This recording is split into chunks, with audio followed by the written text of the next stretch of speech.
Okay, testing, testing. I believe we should be live. Here we go. Looks like we are live. I'm just going to log in on my phone. Just going to grab that real quick and we'll make sure that this is working.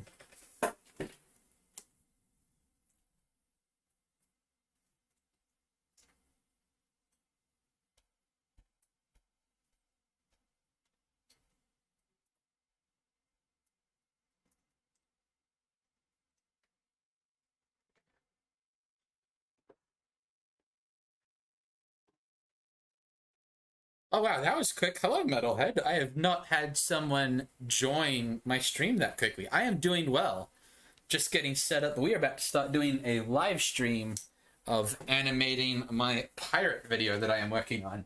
So I'm just plugging in my phone. That way I can see comments while I'm animating and don't accidentally ignore people. But thank you for joining in. Hope you're doing well. How are you doing?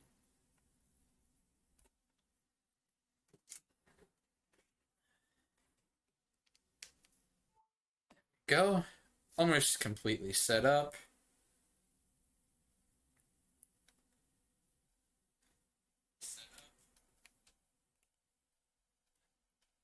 Glad to see you're doing well. Well, without further ado, let's get to some animating. So, our first shot, just going to double check. We've done that. Shot 2, we got a close-up shot of the Jolly Roger. And this shot is going to be 1 second in one frame. So we're going to take 25 photos of the Jolly Roger waving in the wind. So here we go. First of all, just going to do some adjusting of the camera settings, make sure it's all nice and pretty. To be honest, I think we might have had the settings. I think I like it how it is. Okay. Gonna just do some quick time-lapse photography. This just makes sure that my camera is in a place where it's sitting still and it's not shaking. So we'll take 24 photos of it standing still.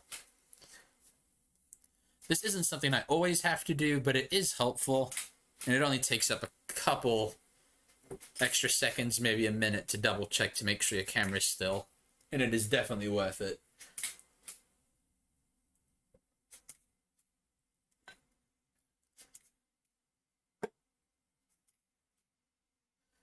Let's see, while that's going on, I can't remember how many shots are in this.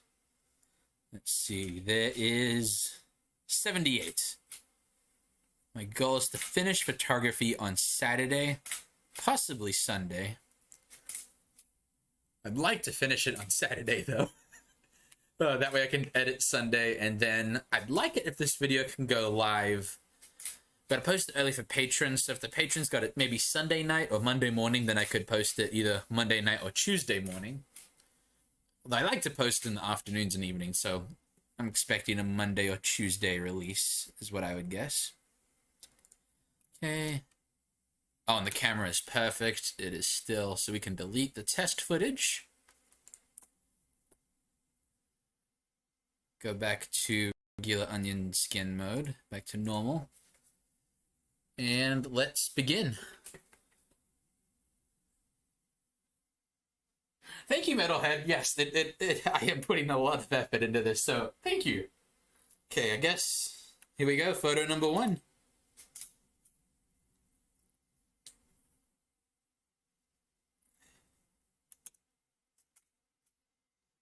There we go.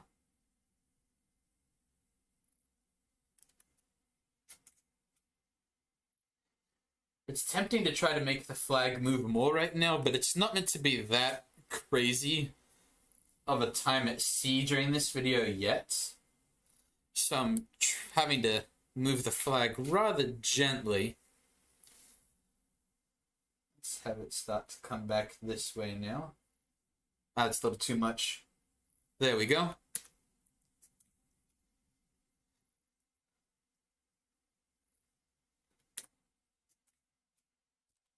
Let's see how that looks so far. Oh yeah, that is looking nice. I do say so myself. There we go. It's nice having kind of a plasticky flag that holds its shape. I don't know how I would do this if it was cloth. I'd probably have to use some fishing wire or something, and that would take a long time, and I don't feel like doing that. Let's see, a little bit more. There we go.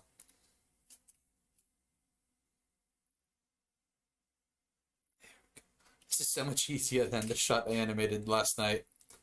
I did a test live stream late last night just because I wanted to do a test one later, just because I didn't expect to get as many people just to get used to live streaming again. And that one, I had a bunch of waves that I was animating that were made out of Lego studs. It took forever. I spent like an hour and a half animating that one shot, which doesn't sound like a lot compared to some stop motion, but it was literally an establishing shot that's meant to be like a small amount of movement. But I'm pretty happy that it came out. It looks good, and at the end of the day, that is the point of an animation, is you want it to look good. So if it takes a little longer, that's okay. This one, though, this shot's only 25 frames long. We're already at 18 frames? Yeah, there we go. I'm pretty happy with that. I'm gonna have it swing back this way. Whenever you, at least my experience when animating flags, not that I've done it a ton of times, but I've done it several times, is you want to make sure that you don't have the flag go between the same 2 points. Otherwise, it looks kind of like it's just a piece of metal that's like on a robot arm programmed to only go 2 directions. You want to add a little bit of randomness to the flag. I also don't want it swinging around too much because I want it to be really obvious that it's a Jolly Roger. Ah, looks like it froze. Just gonna let that sit there for a bit. Appreciate it if the computer doesn't explode. There we go. See how it's looking. There we go. Let's have it come this direction just a little bit.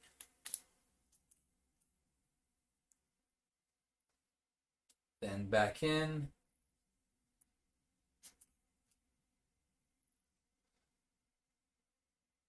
One thing I find kind of ironic, this has nothing to do with animating, and I'm even doing this in my own video.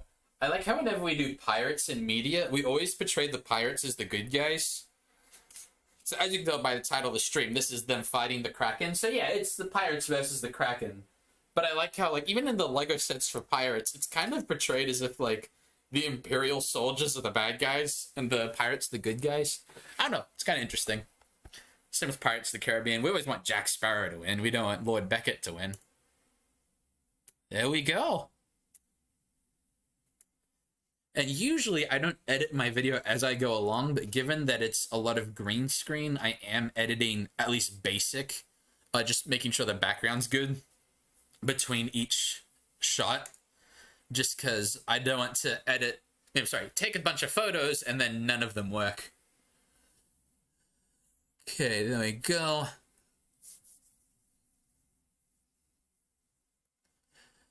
Exporting movie. Okay, so let's have a look at how the shot looks on the big screen. You can see the Lego branding on the flag. That's not a bad thing. That's funny. I like that. Oh, yeah, I'm pretty happy with that. I feel like that Filmora shouldn't have a problem with incorporating that into the green screen. So let's go back to Filmora. I'm going to pause my music while I edit this in. If you're wondering why the music isn't playing on the actual stream, it's because it's copyrighted.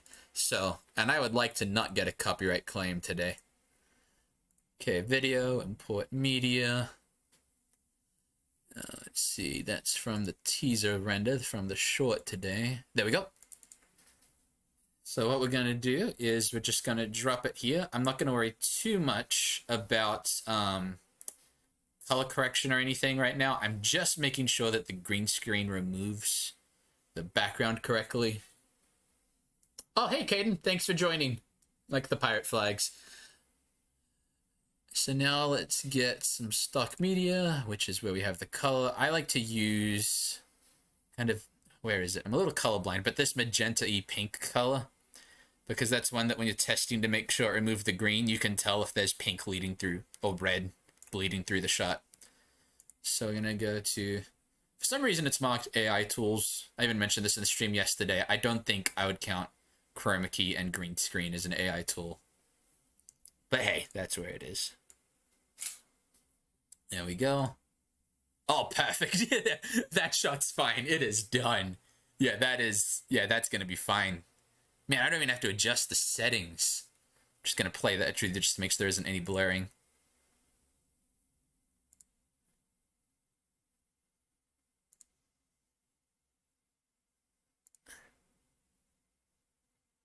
Yeah, that's fine. Okay, that shot is done. So, with my plan, I color code each shot red and blue just so that it's easy to differentiate between my individual shots.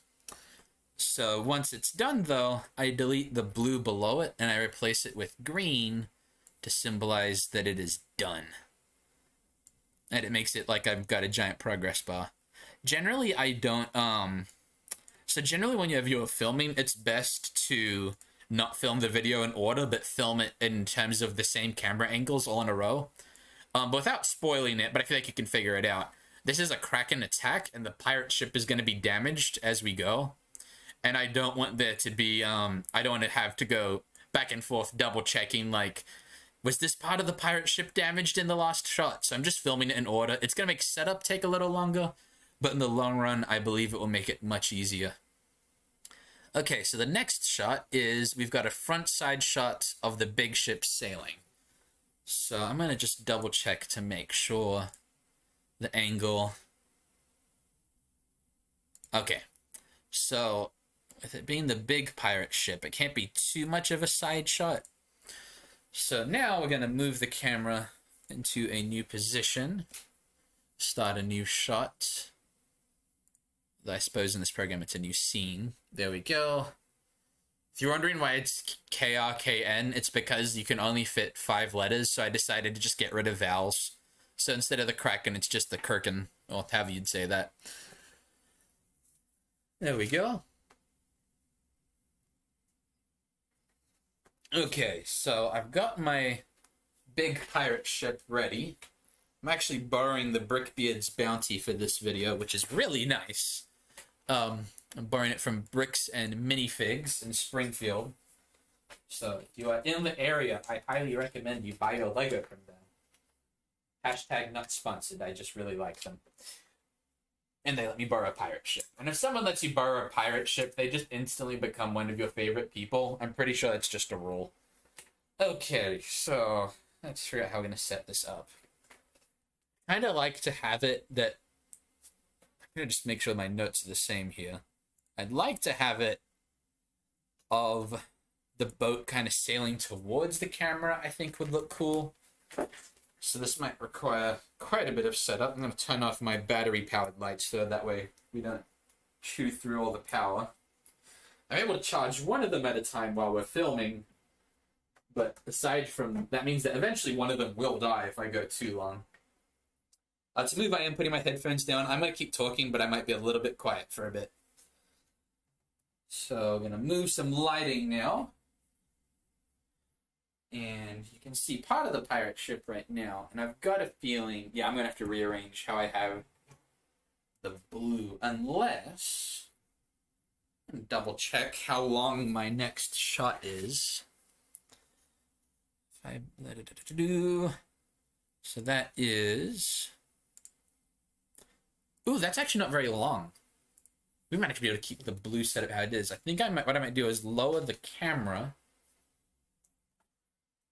Sorry, I think I can get my headphones back on now. The cord's only so long and my setup's pretty big. So what I think I'm going to do is lower the camera, have it pointed right at the front of the ship, and just have the ship sail by, but have it zoomed in quite a bit. Because so far in the video, all we've seen is the micro version of the boat, which is cool. But at this point, I want this shot kind of basically signals to the viewer that this is going to be a full pirate ship. There we go. And you'll notice right now that it gets blurry very quickly. The only downside to the software that I have found is that a lot more of this is actually in focus than the program would have you believe. So right now, the back of the pirate ship right here looks like it's blurry. In the actual video, that is probably going to be really clear. So this one thing to keep in mind. And with this being a shot with the ship sailing by, no, actually the big one, I need to put some pirates on it. Otherwise, people will think it's a ghost ship. And it's not that kind of pirate video. So I'm going to grab those because those are also out of reach of the cord, but I will be right back.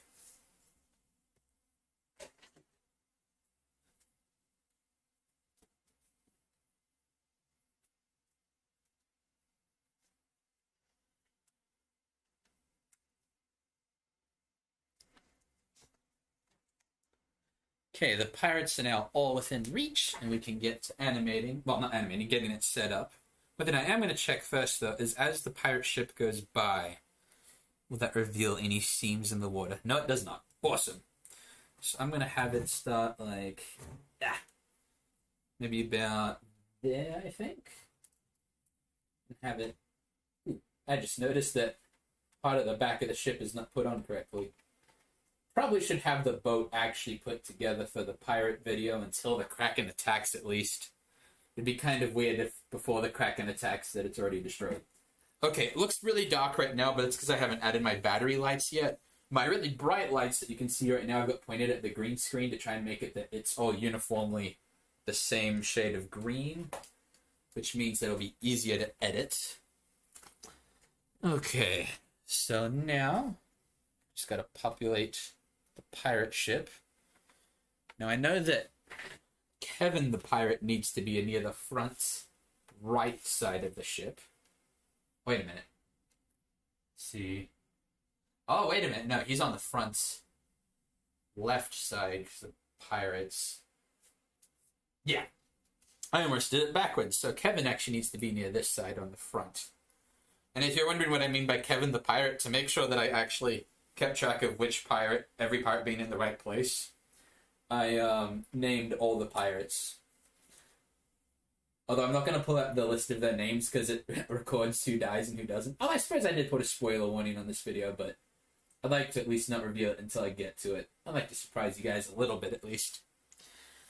Okay, so we've got Kevin there now. I think now would be a good time to start putting the lighting on there.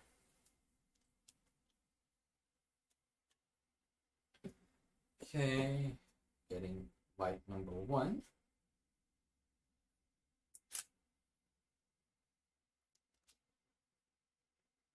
There we go. That is very blue. I might add a bit of a white light just to work as a fill light. That way it's not too dark. I was looking at some of my old footage where I shot night scenes, and I noticed that a lot of them were almost too dark. Like, it looked good considering it was meant to be nighttime.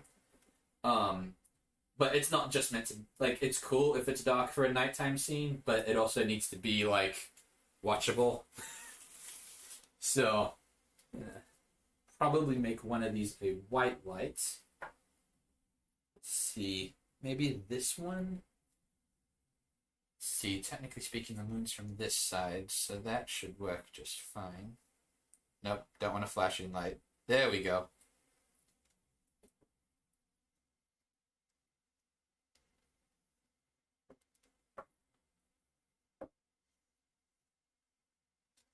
And I've just got to refocus this one a little bit.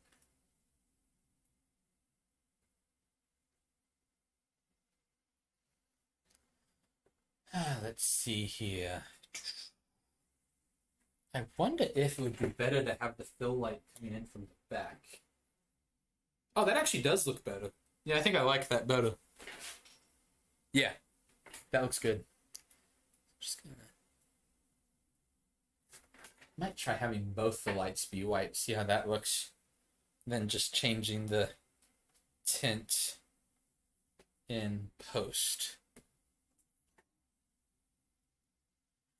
Let's see, I do have a couple more lights I'm going to grab and see if I can add just a couple blue lights at an angle. There'll be smaller lights that are a little weaker, but I want to have at least a little bit of blue light. Makes it look nice and pretty.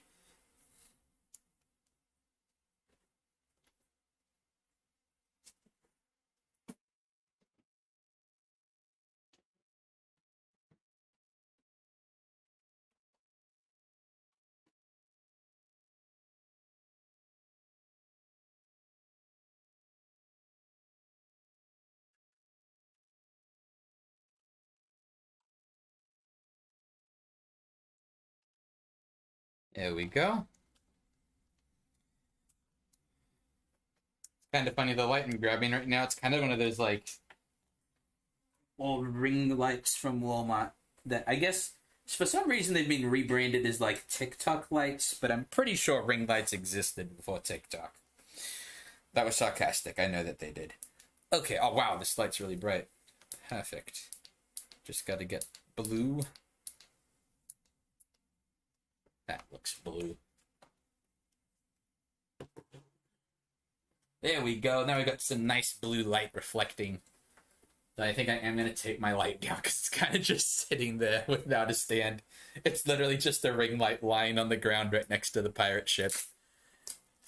And I don't want it to accidentally move. Oh, that would be a bad day. There we go. Some tape there. If you're wondering what holds my videos together, it's a lot of duct tape. There's duct tape holding the base plates down, duct tape holding the lights down. I'm literally using a roll of duct tape as like a can holder for my Mountain Dew, because did you know that the inside of a roll of duct tape is like the exact same size as a soft drink can? That's a fun fact for you. Okay. Let's see. Gonna add some more pirates. Do I want to have a guy climbing the rigging as the shot goes by? It would add some motion. That would look pretty cool. It's not too long of a shot either, so I feel like that's pretty doable. There we go. And thinking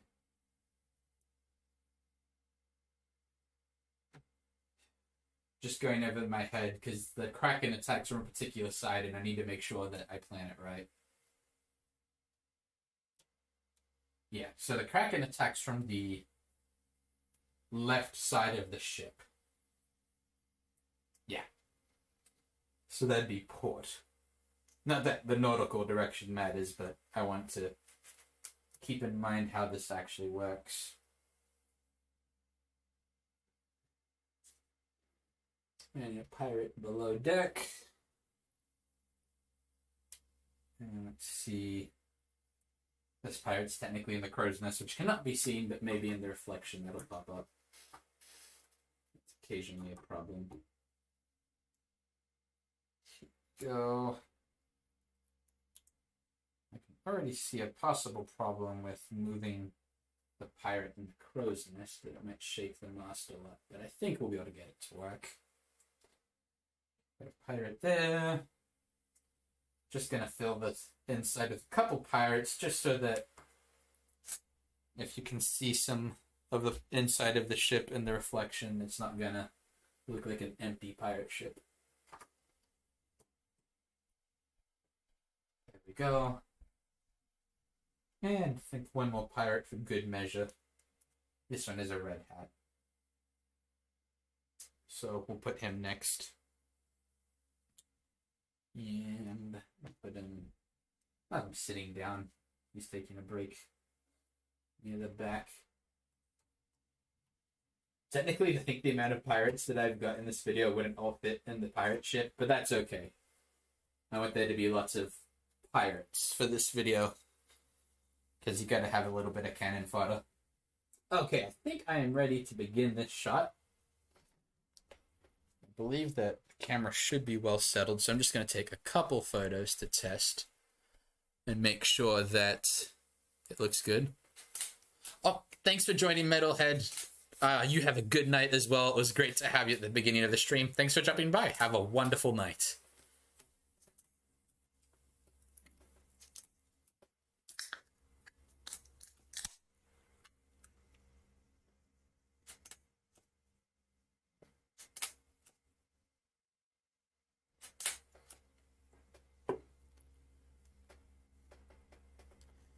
Okay, let's see how this is looking. The difference meter. You can see with that white glow right now that there was a little bit of motion. So that means that the camera wasn't quite settled. I really need to get a weight to hold it down. That should fix that. So now we're going to just delete the first 10. and capture another 10 frames just to see it's all holding still now. And we can see now that the outline of this pirate ship doesn't seem to be moving as much right now, if at all. But we'll be able to tell once it's taken the 10 photos.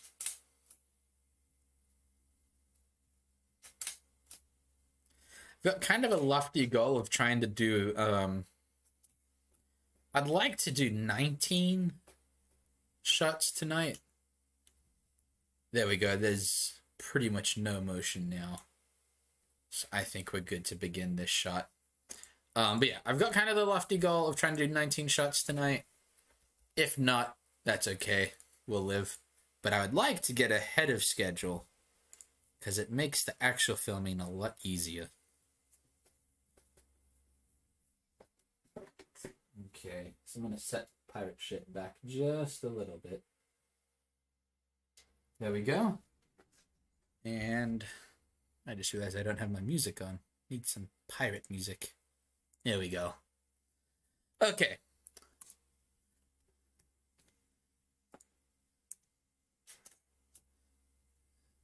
I just realized in that corner you can see what I believe is the corner of a brick. We're gonna remove that one.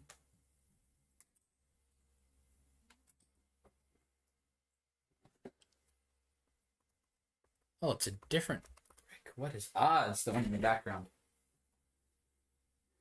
There we go.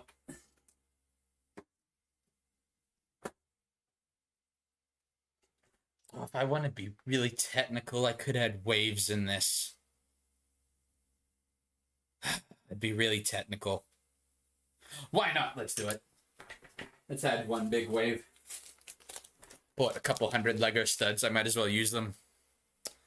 Okay, I'm just gonna review how long this shot is. 27 frames. Oh yeah, I can move a wave for 27 frames.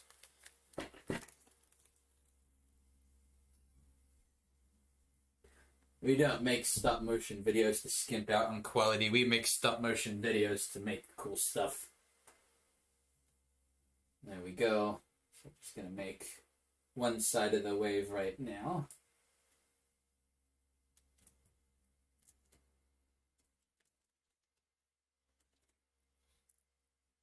My light just flash? Oh, that was weird. There we go. I'm making this wave way too big. This is going to be a pain to move.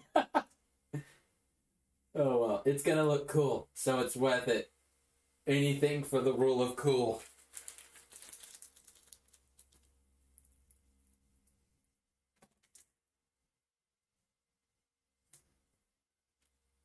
I just realized this is actually going to go pretty close to the pirate ship.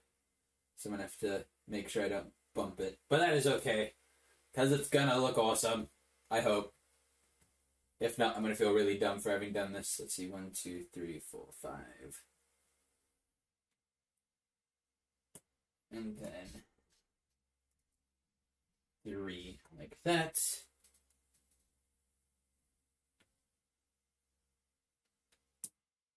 Oh, that's going to look cool, I think. And what I can do is make another small wave in the background.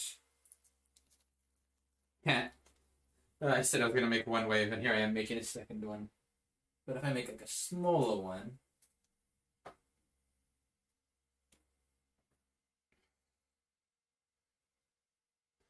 it'll just add to it.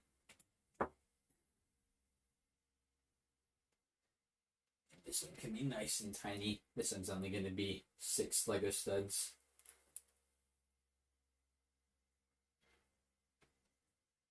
There we go.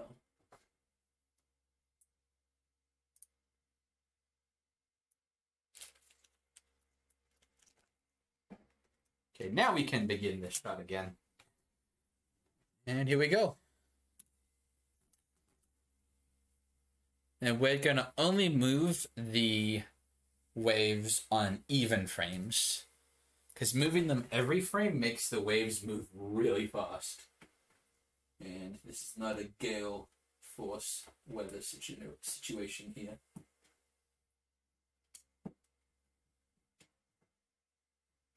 Hopefully this goes faster than yesterday's waves.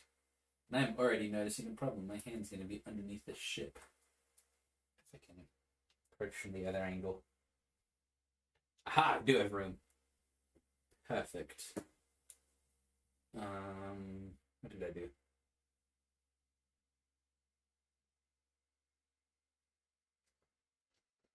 Let's see.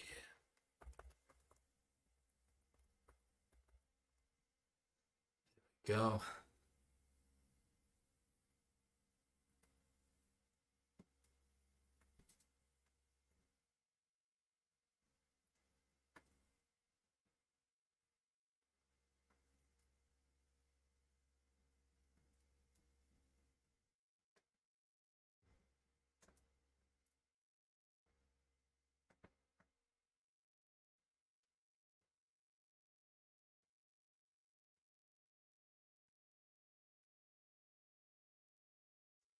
There we go. The wave is now moved.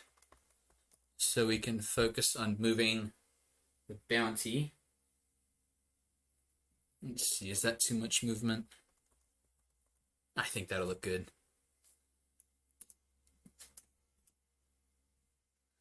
And since this is an odd frame, we don't move the wave. There we go.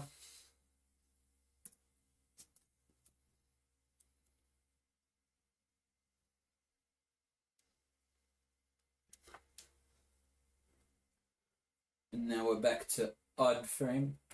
Sorry, even frame. Which means we do animate the wave.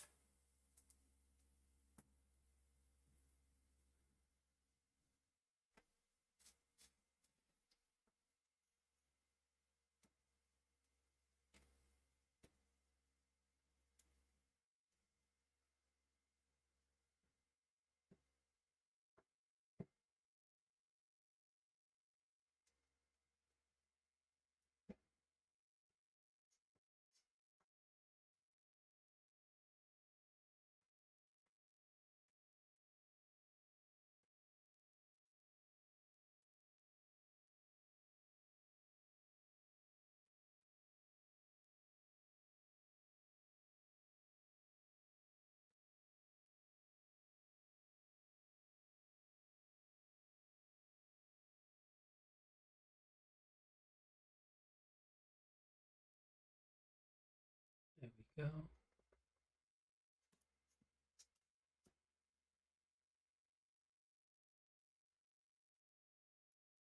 And I just realized this pirate ship's moving a little fast, which is okay. I'm just going to have to put more pirates on the pirate ship to make it actually fully dressed. As a stage term. There we go. I'm going to put the captain at the helm.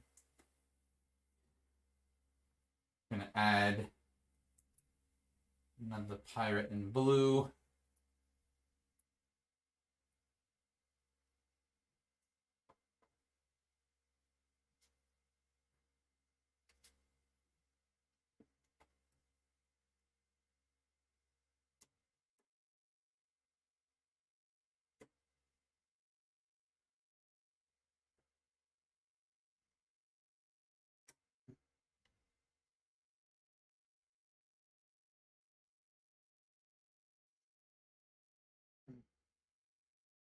There we go.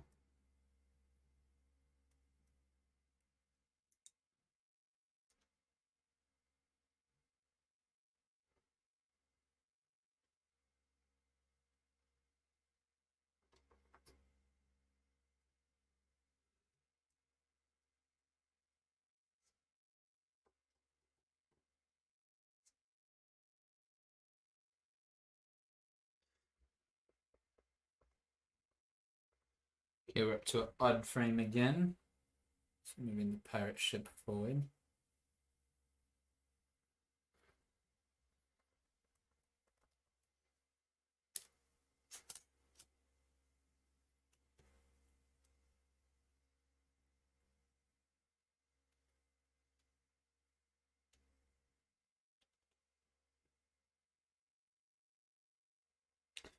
Okay, now we're back to moving the waves again.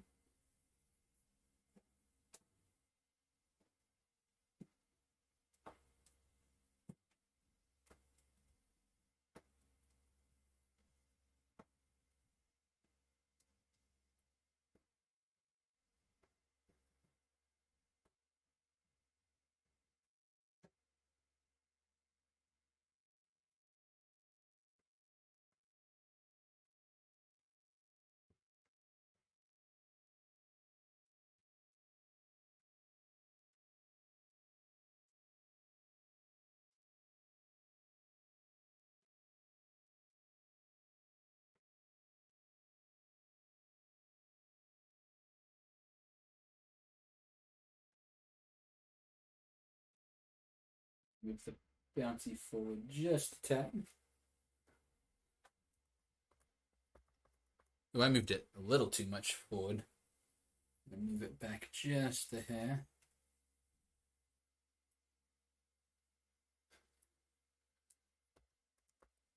Oh, all I did was change the angle. That's not what I'm going for.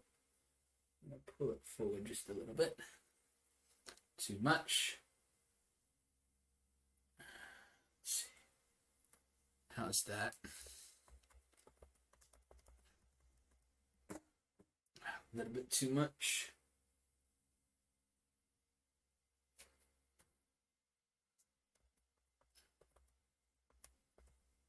So I'm going to change the angle a little bit too much. Let's see how that looks. There we go. That's better.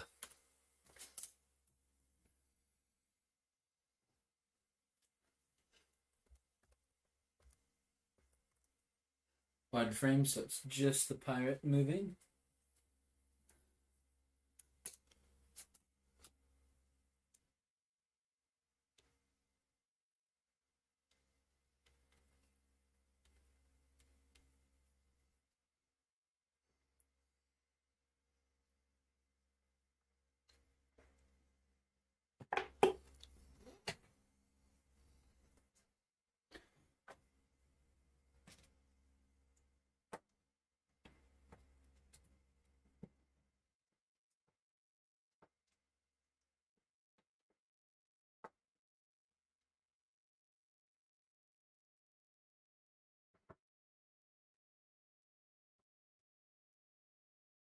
Alrighty, this wave is fast approaching the bounty. Once it hits the bounty, we'll just stop the wave and lift the studs, but only in stages. That way it doesn't look like the wave just blips out of existence.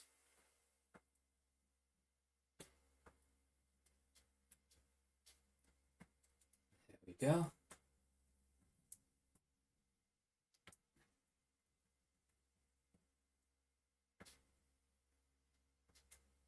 And what we're also going to do now is I'm going to have Kevin the pirate at the front slowly turn his head, I think. There we go.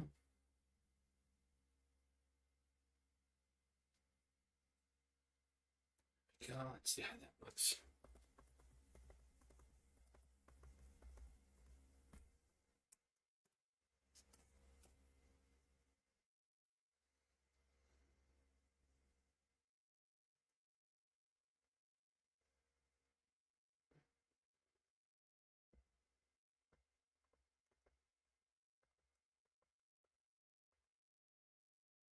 That all it turned was his hat. I might regret having him turn in this shot. Let's put him back a little bit. I decided to not have him turn after all.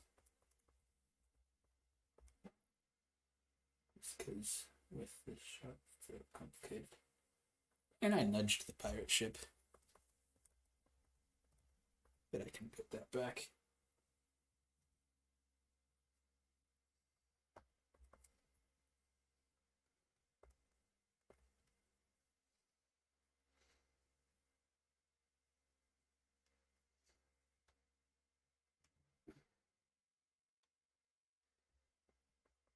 Moved it way too far forward. Let's put it back just a little. And a little bit more.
Oh, Robot Ham, thanks for stopping by.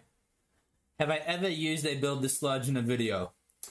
Um, yes, but it didn't move. So technically speaking, I have, but it was a set that someone else built, and it was just the ground, which made it pretty easy. This is definitely more technical, because the last thing I filmed that was this big was, I think it was a giant build someone made for a contest. But it was just the ground and just having minifigures on it. And it was a very simple thing. It was only like a couple of shots. So this is definitely a much more technical project. Sorry, I didn't see your comment until now. I hope you didn't wait too long for a reply. Let's see. Keep accidentally switching the angle that the pirate ship is sailing at. I think that'll look good. I think it's okay if it speeds up a little bit right before it hits the wave. Odd frame, so we just slide it a little further forward. I think it's okay if the pirate ship speeds up a little bit. Again, I might even add a little gust of wind as a sound effect while I'm on it. Okay, so this is frame 12. We've got 15 photos after this.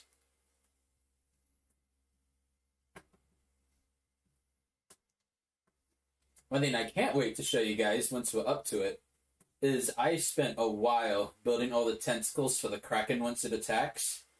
And if I do say so myself, I think it looks pretty menacing.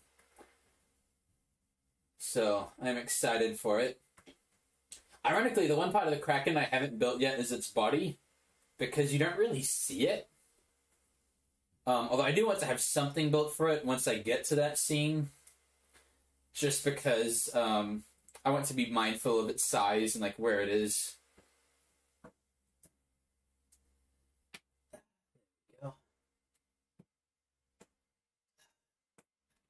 The idea for making waves out of Lego studs, it does look good because I've done one shot with this already.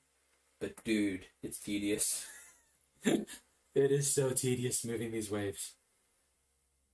But I just keep reminding myself it's going to be worth it because it makes the waves look really cool. I think that's a good amount of movement. Oh yeah, that'll look good. I haven't played the shot in a while. There we go. He kind of turns his head a little bit with the waves, but it's just because they're on ocean waters. And that's a little bumpy. Let's see.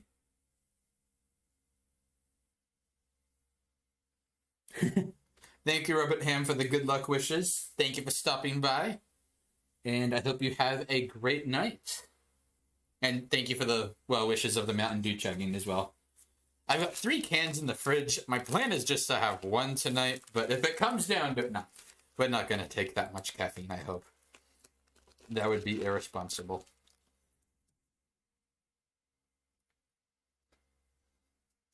Okay. Gonna add another wave, I think, coming in. Because I've got a feeling that if I don't add another wave, it's going to give this empty blue space a little bit too much time to sit there, and I don't want there to be an empty blue space. Although I just realized this is an odd frame. We can't add waves yet. Next frame, add waves. There we go. Almost made a big mistake there. Would have had one wave moving on the opposite frame as all the other waves. Which, if I did a bunch of waves with them all at different timestamps, well, time movements, I guess, that would actually be pretty cool. But since I've started them all moving kind of in the same frame rate, I should really keep the waves at the same rate. Let's see. There we go.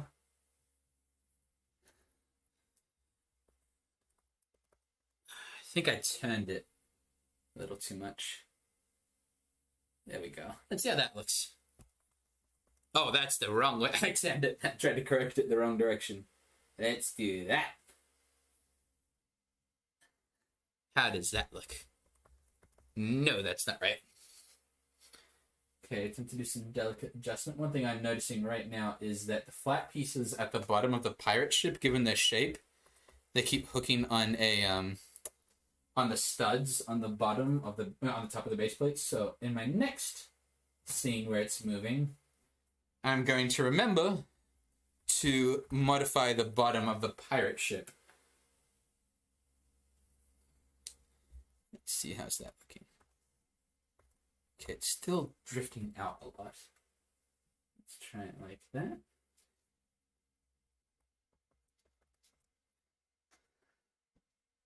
Let's move it this way a little bit. Is that right? That felt good. Ah, now I've overcorrected it. This is tedious. Oh yeah, I want the bit of a rise right there. Not have it quite like that. Again, is that good? Oh, almost there to correcting my mistake. So it's moving too much to its own right. So you want to just turn it to the left a little bit. And pull ever so slightly. Come on, you can do it. You can do it. There we go. Is that good? No, we're back to the same problem again. Okay, I'm definitely in the next scene with this pirate ship, which is, I believe, the next shot. I am adjusting the base of the pirate ship to account for the waves. Oh man, it's getting worse. We have a disaster. Okay, let's see. How does that look? Okay, so it's moved too far towards the camera.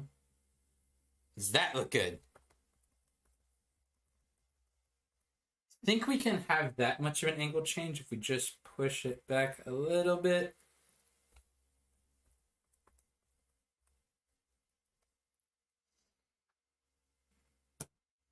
Not what I wanted there. Let's see, how does that look? Nope. I really don't have to redo this. Like, really badly, I don't have to start this shot again. Oh! Almost there.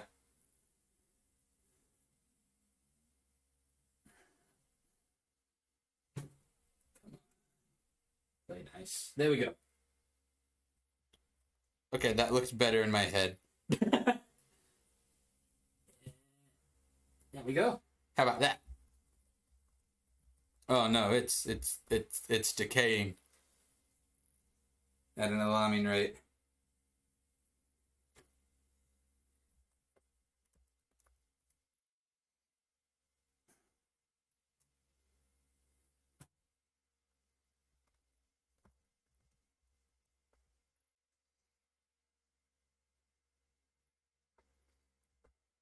Oh, we are almost back to the correct position. There we go. So just move forward. Come. I think that right. I think that worked. Just a little bit like that. A little bit more. That way. Yes! We have fixed it. Okay. Dude, that got stressful for a bit.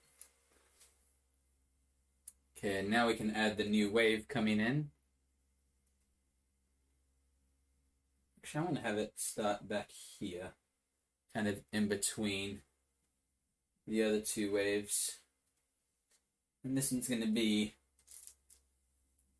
a little bigger than the second one, but not as big as the first one. This one's just going to be 9 studs big. So that makes it kind of cubed. Maybe I should let it have a point. Yeah, like that. So I'm just going to move it back.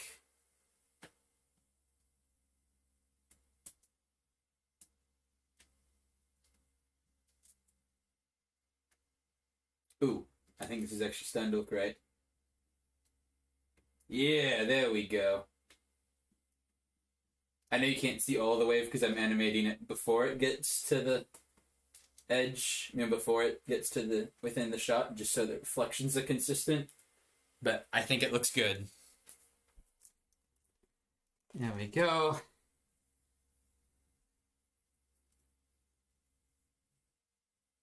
Okay, and this wave is almost behind the bounty, and once it gets to that point, we'll just slowly take away the studs at the front of the wave. And I know that technically speaking, like, well, with water physics, part of the wave would move around the pirate ship. I am not messing with that. This is not a physics class. This is animating with Kris Komedies. And I did not take physics. So we're going to ignore them.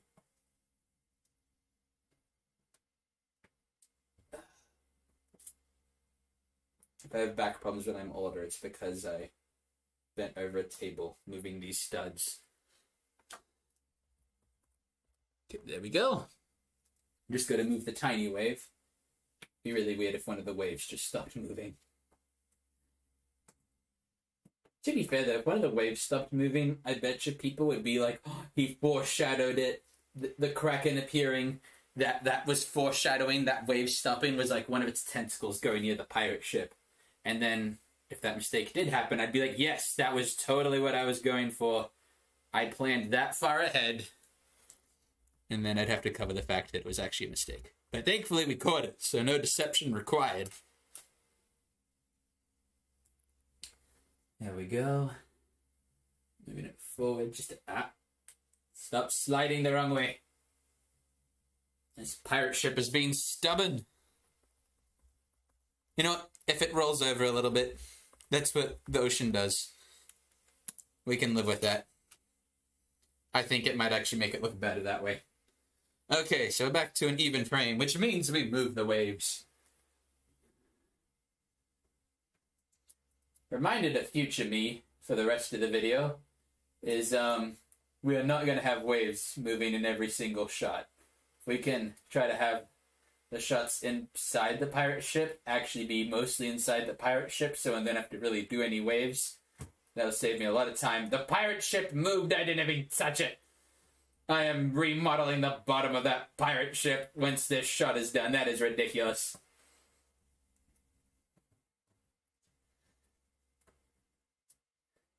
It's like this boat wasn't designed exclusively for stop motion. It's like they designed it to be like a play toy for kids. I mean, why would they make it that way?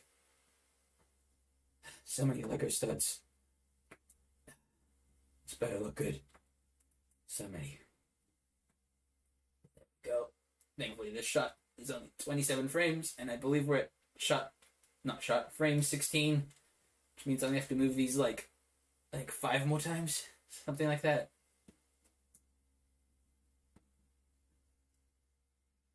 There we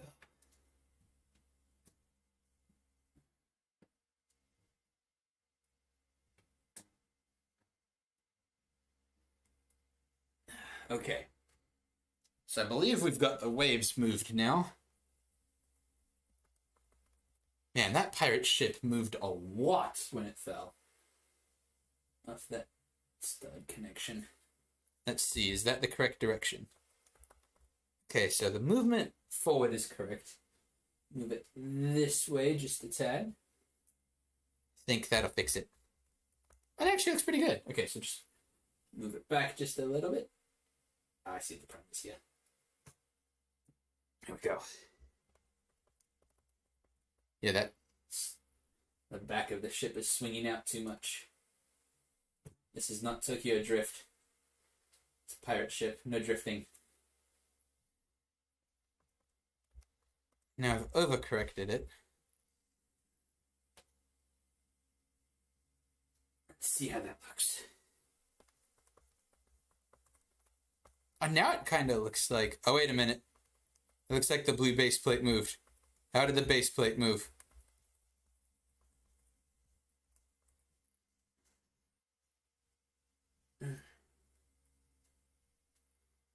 Did that fix it? That is weird. Did I accidentally bump the camera?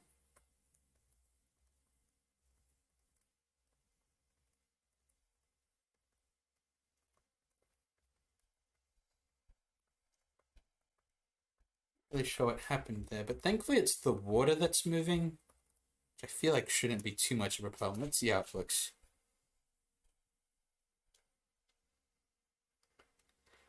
Yeah, that kind of shakes a little bit, but that's okay. Let's see, can we go back and fix that? Probably not. Oh, wait a minute. We can. We delete the last frame and try.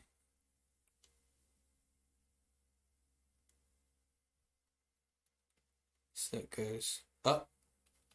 Okay, so we need to keep it on like that. Nope, not that.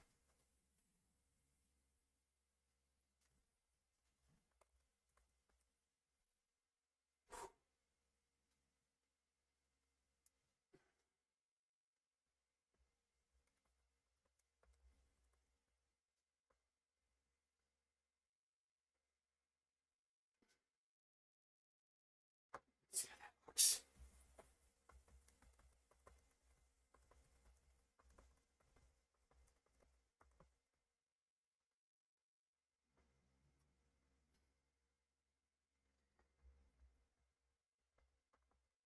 Let's see how this looks.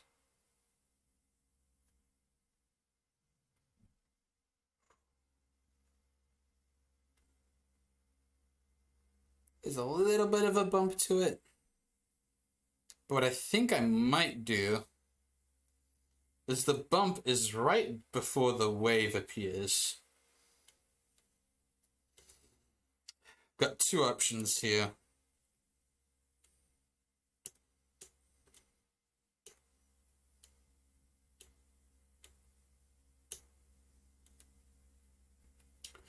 I think I might add a creaking sound. I'll see how it looks once I've edited the shot. Because a lot of the times things like that look really bad look fine once you edit them. So I'm not going to worry about that part right now, though there is a small chance I'll have to... It's sliding all over the place. Not how I want to. There's a slight chance I'm going to have to redo this shot, I think.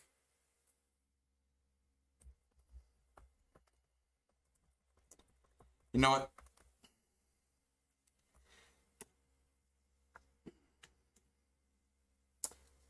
It's going to look much better if I modify the pirate ship now, redo this shot, and not have one shot that looks really bad.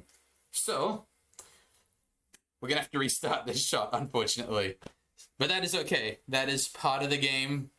When you do stop motion, it is not always going to go right the first time. To be honest, that's just a good life lesson in general. So, as much as it hurts to do this, we're going to delete this segment here. And I'm going to remodify the pirate ship. As painful as that is. So I turn my overhead lights on. And what I can do, though, is turn off the battery-powered lights and actually charge those right now in between the modification of the pirate ship. It's an unfortunate roadblock, but it's better that we catch it and deal with it now than let it be a problem the whole time we're working on this. And it also looks like there's only one other person on the live stream right now, and I don't know if that includes me. So maybe no one saw the fact that I just had a catastrophic mistake, and I have to restart this shot all over again. Oh well. Well, you got this. It's a roadblock, not the end of the journey. I do feel bad now, though, because while I'm working on modifying the pirate ship, there's not much for you guys to watch, so I'll try and keep you guys entertained while I fix that. I'm going to turn on some more lights, though. I need to get more lights in here. It's very dark. Okay. So, basically what we're doing, I'm going to try and modify this light so that I can show you what I'm doing, since you're here.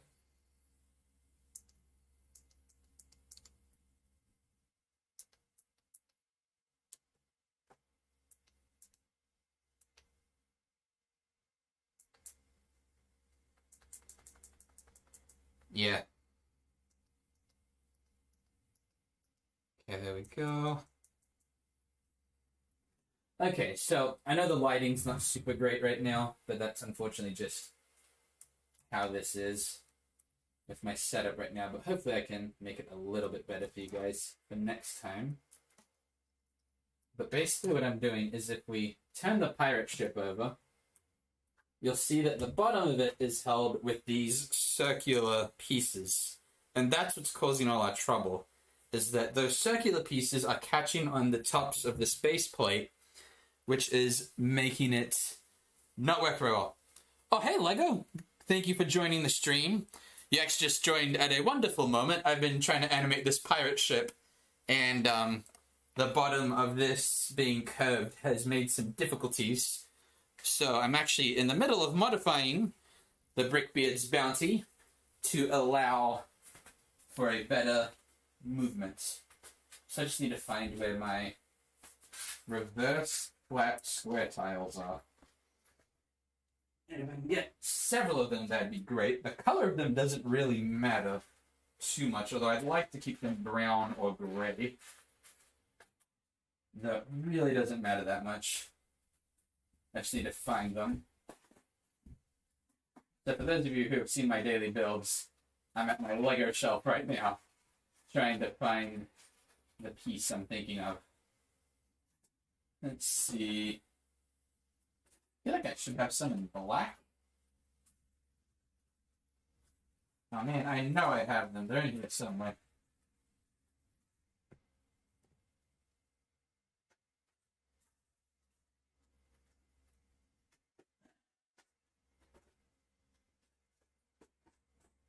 Wait a minute. Aha, I found them. Got a bunch of gray ones. That'll be perfect. Just gotta get back around my setup. Now I need to get separate headphones for when I'm live streaming, because at the moment I can only go so far away from my computer before having to put my headset down, and then you can't hear me. Okay. Here we go. Looks like we've got plenty of these. Oh yeah. These will definitely take care of our problem here. What I'm realizing though, so I don't own this Lego set, I'm borrowing it. And I thought that I have been making modifications to it to make it easier to film with. And the further this goes, the more I'm realizing that I'm going to essentially have to pull it apart once I'm done and put it back together the way it's supposed to be.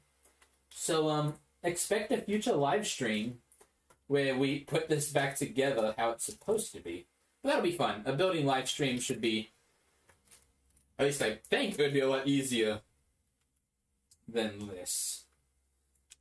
Okay, I feel like this modification should make filming this so much easier. Though I am going to test it beforehand.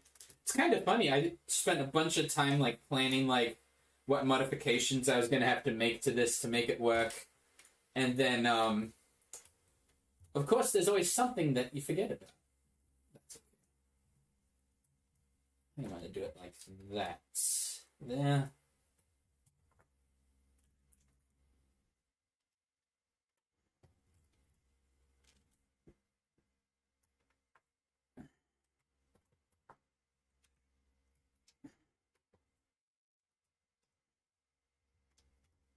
Okay, good. I wanted to make sure that I wasn't ruining the stability of the pirate ship by removing these and changing the pattern, but they seem to be holding pretty well.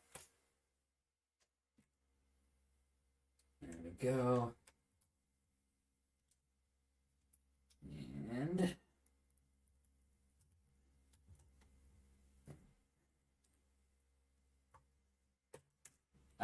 not quite what I wanted to do there. I apologize that Ooh, Lego! Sorry, I only just saw your comment. You're excited for tomorrow. What's tomorrow? You got something special happening?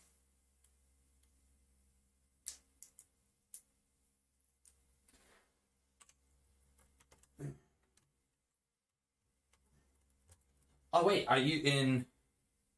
Oh, the daily build. Awesome. Oh, wait a minute. I think I told you that tomorrow's was the Israelites crossing the Red Sea, right?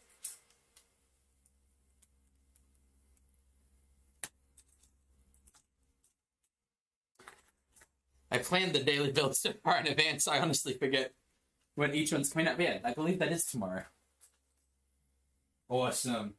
Yeah, it was interesting building at a mini scale. If I had more pieces, I would love to build it at a minifigure scale, but I have nowhere near enough blue pieces. But that is definitely a goal of mine, that as the channel grows, if we get to the point where I can spend ridiculous sums of money on builds like that, I would love to build a minifigure scale model of the Digilites passing there and see. That would be so cool. I mean, to be honest, I'd want to do a whole stop motion video of it, to be honest. It would be pretty sweet. Okay, let's turn the pirate ship back up, do some repairs, because it's not meant to be propped sideways like that. Oh, look at that. Look at how smoothly it slides now. This is going to be so much easier. Oh, man, that is a game changer. That is going to be so much easier. Okay, perfect. Okay, I'm going to move the minifigures a little bit, make them look a little better. But yeah, so, yeah, this is, oh man, it's gonna save me a bunch of time in the future having the pirate ship with a flat bottom as opposed to the curved one. Oh yeah, that is so much easier. It's hitting something right now. Oh, there's a brick there. That's holding the ocean base plate together. There we go. Oh yeah, this is so much better. Oh, it's like, this is a complete game changer right now. And I'm noticing I'm having a little bit of trouble with the base plates drifting. What I think I might do is grab another blue, not tile plates, that's the word, and put it in the middle, and just have the pirate ship start a little further forward. Because that'll make it much more stable. I think that's why the ocean moved during that one point at the beginning, at the end of the last frame. There we go.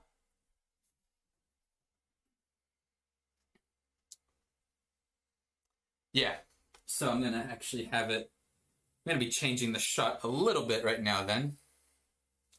Unless, kind of don't want it starting this far forward.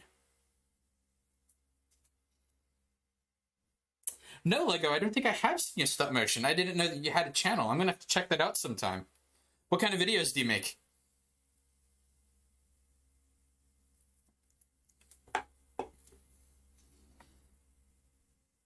You made one of the Rapture. Oh, I'm definitely going to have to check that out. Once the stream is done, which, to be honest, it might be quite a while, because I am playing, not quite an all-nighter, but it could definitely be close to that.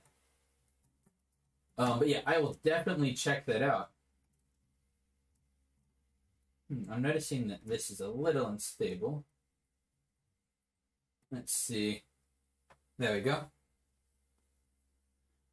Stop motion and my chickens. Oh, that's the kind of channel you have. Nice.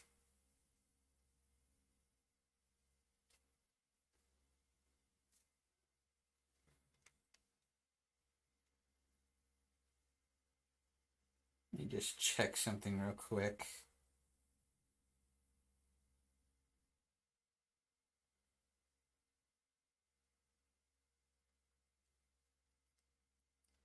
So I just got a text and I'm replying. There we go. I was playing softball tonight with, you've got a hen named Margaret, and she's very nice. That's cool. It's always good to have a nice chicken. I do not have a chicken. I have a cat, and his name is Koala. And he is not very bright, but I love him, because he is awesome.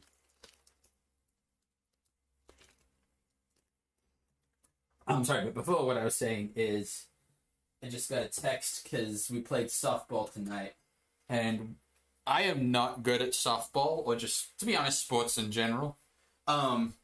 And I got, like, one, like, actually really good catch, and it's, like, never gonna happen again. So one of my friends texted me, that was a good catch tonight, and I'm just like, thanks, it'll definitely not happen again.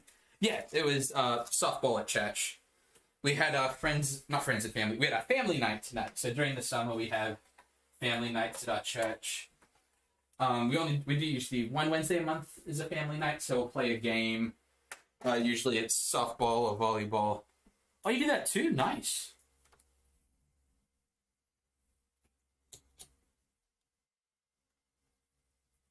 You played volleyball? Nice. My brother really likes volleyball. He's pretty good at it. There we go. Getting set back up again.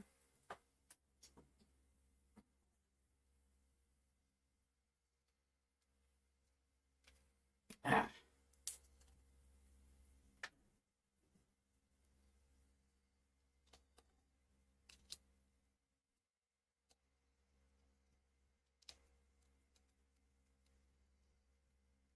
There we go.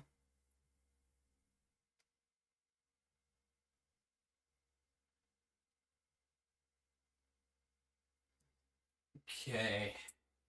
Just getting everything set back up again. I was about to say it doesn't look right, but then I realized that my lights for my green screen aren't on yet. So yeah, it's not going to look right until those are turned back on.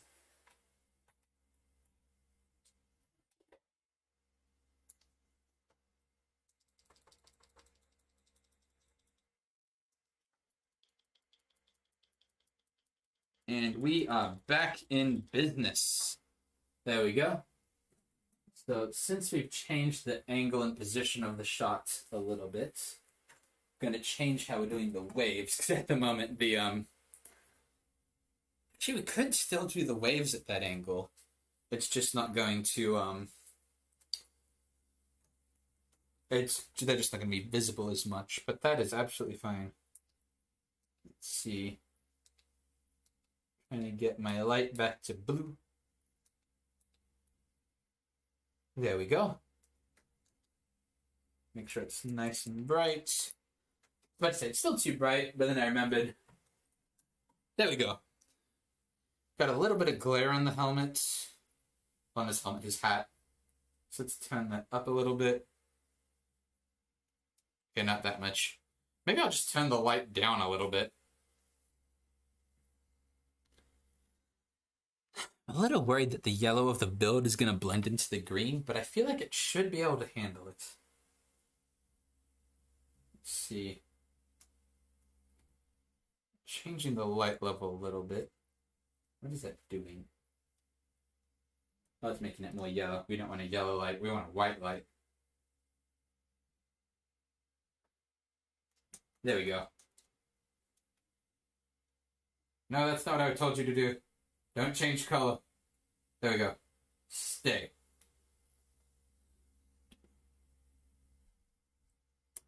Oh, so that's when you started watching me. Like, you watched me with Winter Wonderland. Man, you've been here a while then. It's great to have you here. That was a fun video. That was my first music video I ever made. That was a fun one. I really enjoyed that. Funny story is that when I met the Eversons, I was at Bible college, and they like sang at a. Oh, thank you. But they were singing at the college campus church, and then I was like, man, I want to talk to them afterwards. These guys are cool. And then they recognized me. Like, as soon as I woke up, like, oh, you're Kris Evers. And I'm like, how do they know who I am? This is crazy. But anyway, turned out they went to college with my parents. And I was just like, oh! But it was funny because the conversation didn't get to that for a while. So I thought that these people who were, like, traveling to our college just, like, randomly knew who I was. And I was trying to figure it out and would be panicking. Anyway, enough story time. Time to get back to animating. Okay, so I'm going to move the pirate ship back until we can see the seam connecting the two blue base plates. Well, the four of them, actually. Let's move it a little further forward.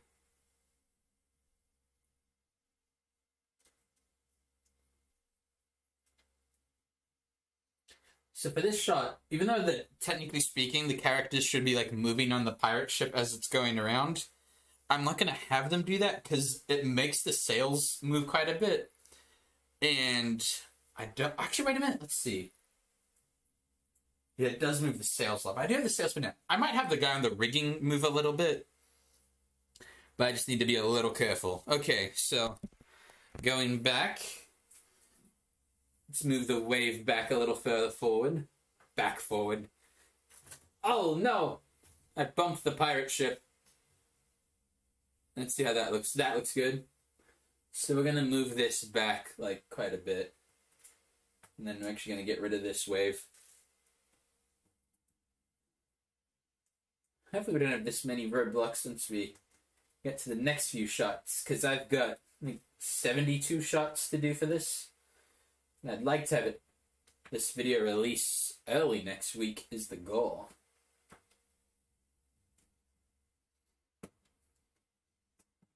There we go. Moving this back. The nice thing is that with how the angle of this shot is now, is that the waves are actually going to disappear pretty quick, which means I'll only have to animate them for a short burst of this scene. Still is a pain that I had to restart it, but it's going to look better for it. And as the founder of LEGO said, only the best is good enough.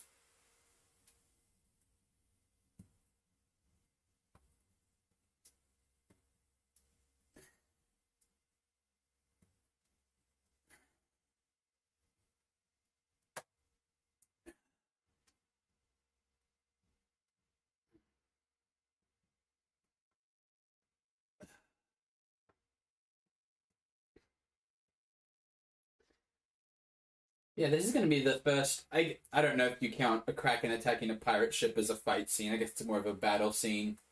But this is going to be my first fight scene that I've done in a while. I know I had the night video come out fairly recently, but that was actually an old video that I made, I think, last year or the year before that I forgot to upload because I just forgot that existed for some reason.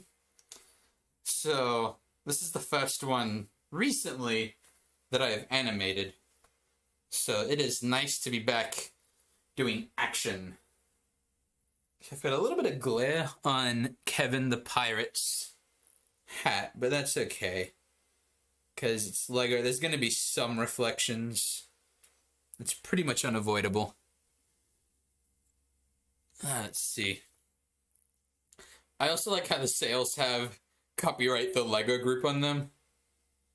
I don't mind that at all, because I like using genuine LEGO pieces. It just looks funny. It's like, welcome to this pirate movie, sponsored by LEGO, even though this is absolutely not sponsored by LEGO. Okay, so I'm just going to do a few capture frames, just to make sure that the set is stable and not moving. Man, let's see. This stream's been going a while. Yeah, we're going an hour and we're only on our second shot of the night. That's okay. It'll pick up. The first shot actually took a couple minutes. We've just been doing this one for a while. But I feel like with the new way this one is designed, we should be good. Okay. Now we're going to put it into difference mode. See if it noticed any movement. There was movement. So we're going to capture, first we're going to delete these practice frames.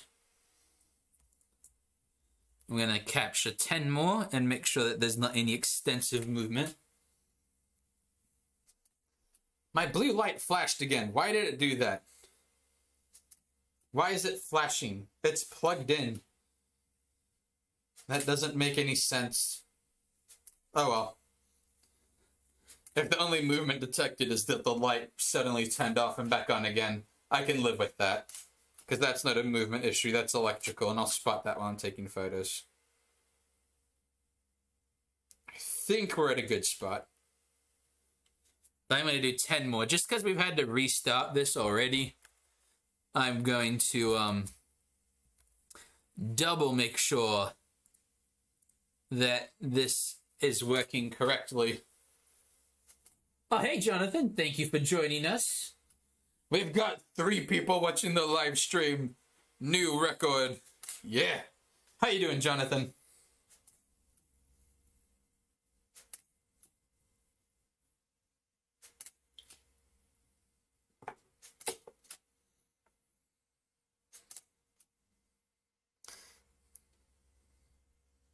Okay, we've got a little bit of movement, but that's about natural movement that will be offset by me moving the pirate ship. So we are good at this point, I believe. I'm just going to see how it looks in the normal view. Yeah, the camera's moving ever so slightly. But I think we've got it now. Okay. Back to taking photos, and I just noticed I'm going to move my tripod holding the light a little further back because I realized that with the path of the pirate ship, it was going to run into the tripod, which would mean that as soon as the pirate ship reached a certain point, it would bump the light, and that would not be good. You don't want that. Okay, here we go. Shot 3, attempt 2. First photo taken. Let's get this done. So going back to the method of the waves move on every even frame. And then the boat will move on every frame. And for those who are curious, this is being filmed at 24 frames a second. On pretty much all my videos now, I film at 24. The only ones I don't is I've done time-lapse builds, and sometimes you want them to look blocky. Those I sometimes do at 12. But it depends on the size of the set. But for my everyday videos, I like to do 24. I've also, not every day, I do not do this every day, though I should, because then YouTube will love me, and then it will give me monetization, because my watch time will go up. I usually make some form of content almost every day. The daily builds obviously take a while to make. There we go. Oh, it's so much easier to move the pirate ship now that I fixed that issue. That's a game changer. Oh, that's so much better. It's so much easier. Ah, yes. Oh, this is going to be so much easier. All that pain and suffering gone. There we go.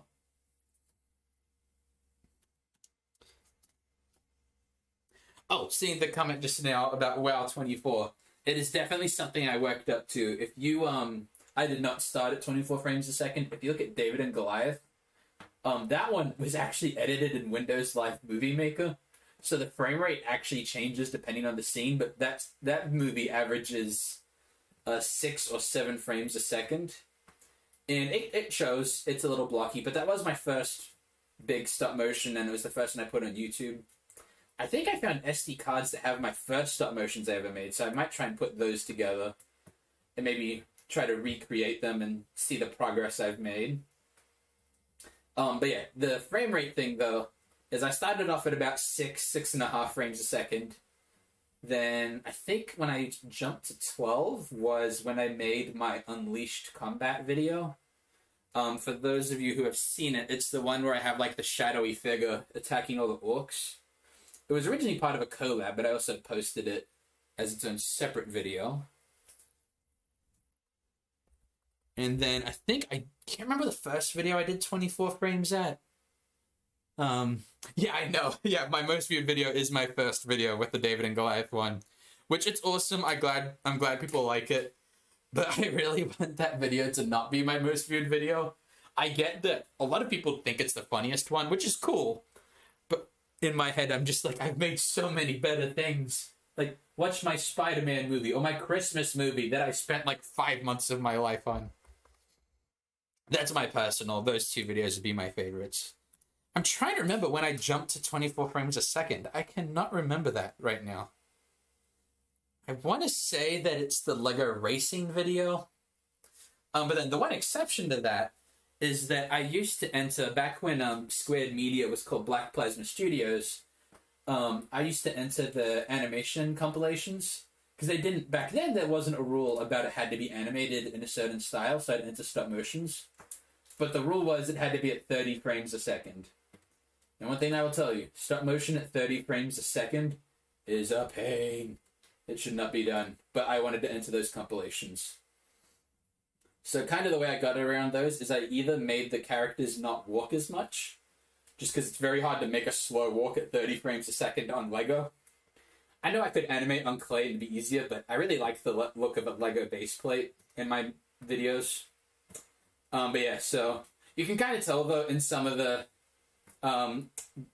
those entries in the Black Plasma Studios compilations, you can tell sometimes I was struggling with the 30 frames a second because some of them get really jittery. But there's one in particular, if you've seen the enchantment one, the one where he has the Sword of Yeet, I was really happy with that one. I do agree. The algorithm does work in weird ways. When I'm like, I worked really hard on this video. Can you show it to people? It took me 5 months. So like, hey, you have a couple hundred views. And then when I randomly made the We Don't Talk About Bruno short, which I did not know was that popular, by the way. I was not just trying to jump on the trend. I just liked that part of the song. Like, I knew people liked it. I did not know people liked it that much. And that short is how I got 800,000 views in one video.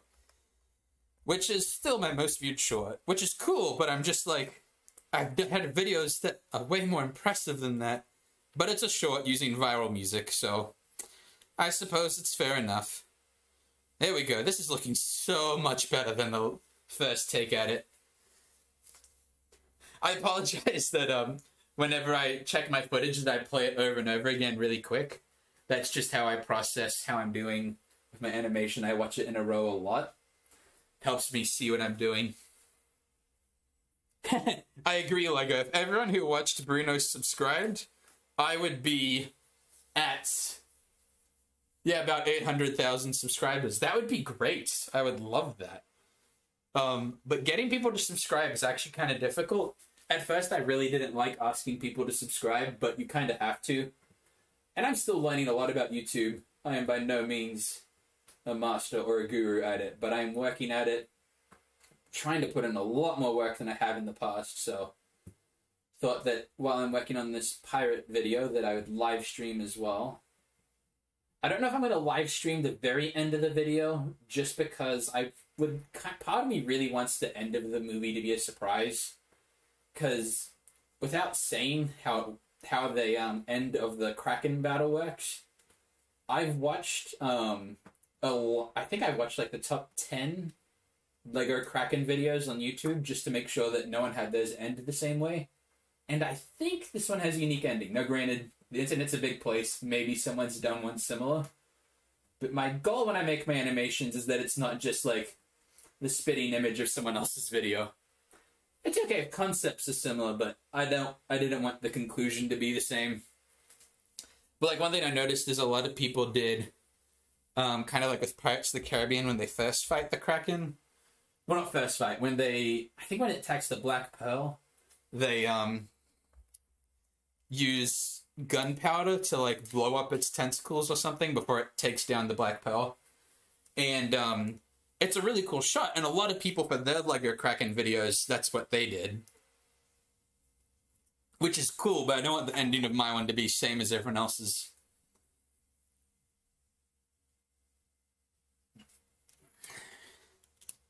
There we go. There's a little bit of reflection movement in one of those bricks, but that's okay. That'd be pretty natural with the lighting situation that's going to be going on, so I think that it's okay if there's a little bit of reflection movement. I don't even think it's me, because aside from the lights shining on the set right now, there are literally no lights on in my room. I think the only light source other than this is my laptop. There we go. Yeah, going back to what you said before, though, Lego, about the videos you've made, I will definitely, once this stream is done, I'm going to check out that Rapture video. That's a good idea. I haven't thought about trying to do a video about the Rapture. That'd be interesting.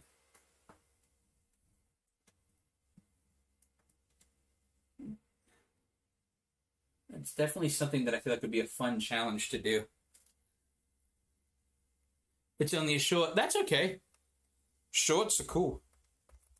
Plus, shorts are a great way to start. You get a good amount of exposure on shorter videos. Let's see. Oh, cool. Llama Boy. Looks like you're from my stop motion class. How do you spell my name? Kris, but it's okay. I get CH a lot. But yeah, Lego, I'm looking forward to watching your video. That would be nice. Okay, there we go.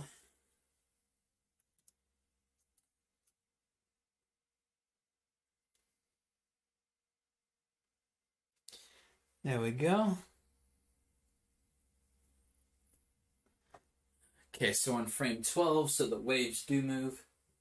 We're getting close to the first wave actually being behind the bounty, which means we won't move the front of the wave anymore. We'll just take it off.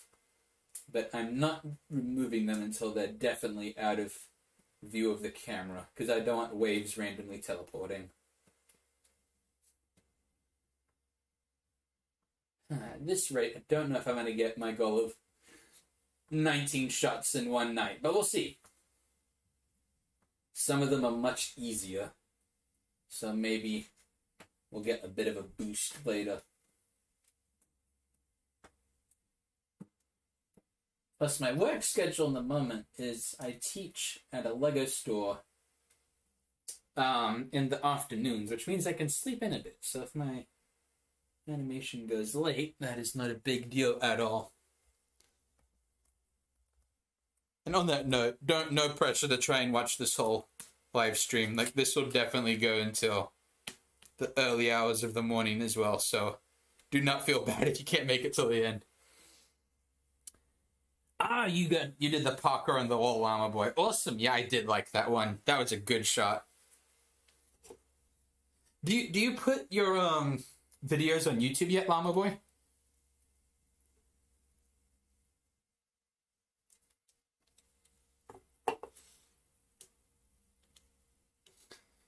I think I'm going to add another wave soonish. Yeah, I think on the next even frame. There we go. Oh yeah. Yep, awesome. You know, I remember you making the Parker on the wall shot. That was a really good one. See, I remember exactly who you are. Gotta go to bed. Awesome. I will see you tomorrow. Have a good rest. Tomorrow's going to be a fun class with stop motion. Tomorrow we're covering how to animate emotions. Which sounds boring, but it's a lot of fun. And not in the sense that it sounds boring in the sense of like, oh man, that's too easy. Just that it's something you don't really think about is, how do I animate emotions?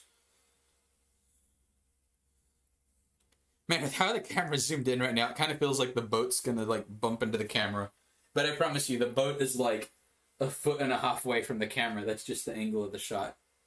And we are almost at the point where I can stop animating the front of this big wave. Ha ha ha! That's 4 less Lego studs I have to move every second frame. Progress. Progress.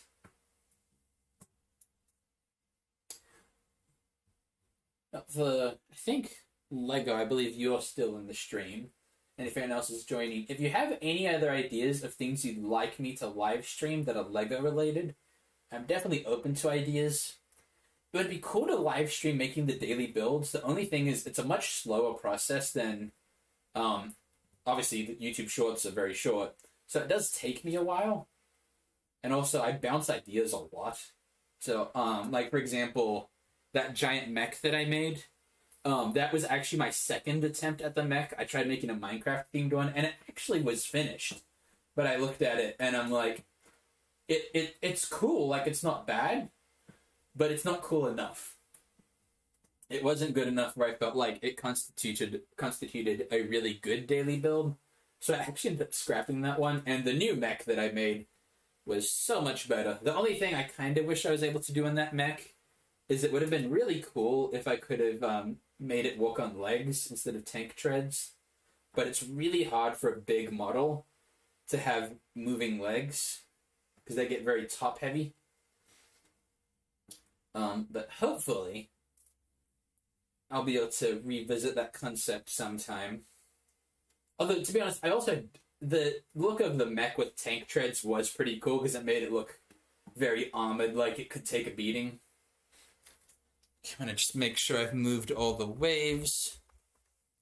There we go.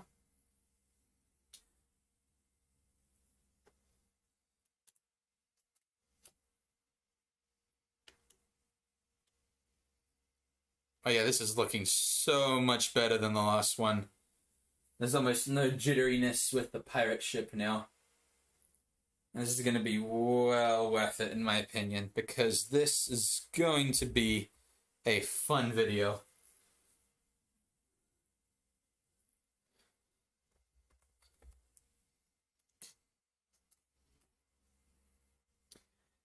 Let's see. Okay, we can remove the front of the first wave now. Like, I think we can actually remove a little bit more than just the front of it, but I don't want to remove too much at once.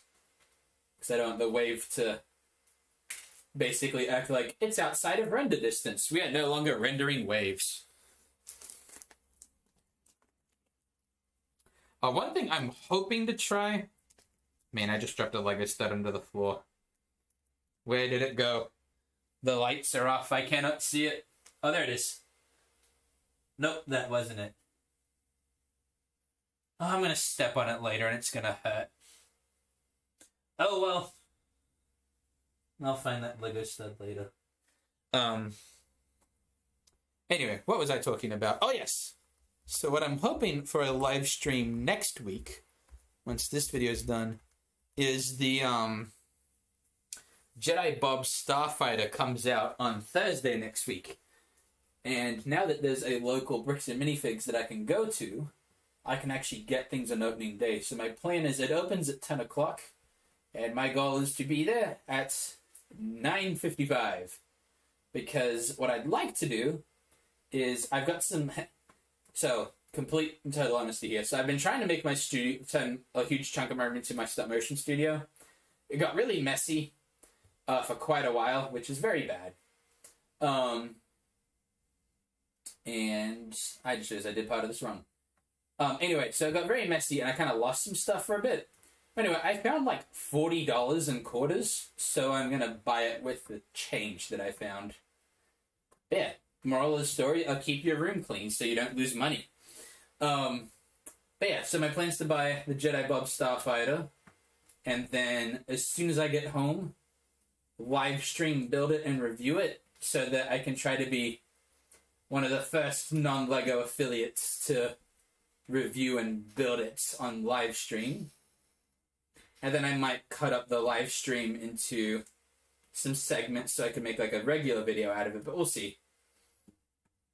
One LEGO set I'm also really excited about, I can't remember the exact title of it, but there's a LEGO set coming out that's a combination of the old Stormtrooper dropship and one of the old Rebel Trooper battle packs, and it looks really cool.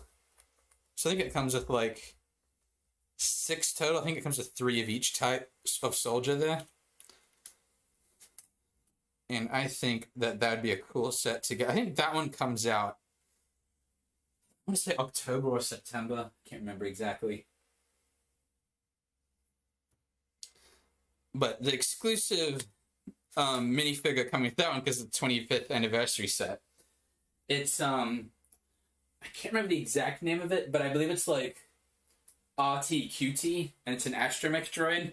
And the cool story behind that is that was actually a astromech that was made in real life for a girl. I want to say she had cancer or leukemia, possibly. And they made it for her as like a special droid for her. And they use it a lot in like cancer foundation fundraisers now, I believe. But just, it's a really cool story of like people getting around a nerdy community, but just really caring for each other. It's really nice.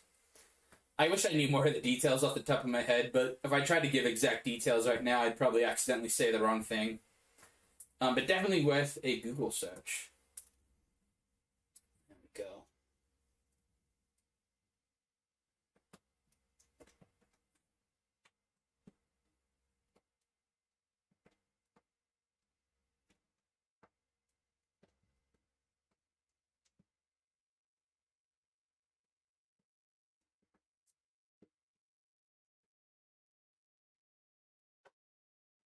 Moving the waves. I'm listening to some Pirates of the Caribbean soundtrack while I animate, and I think I'm definitely going to get through the whole soundtrack before my filming tonight is done, so I might have to put on some new music soon.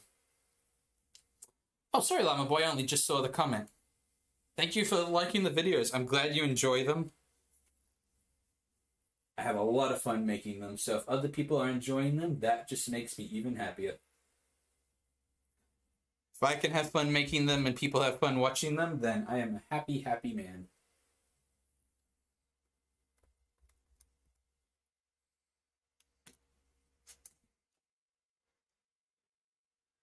There we go.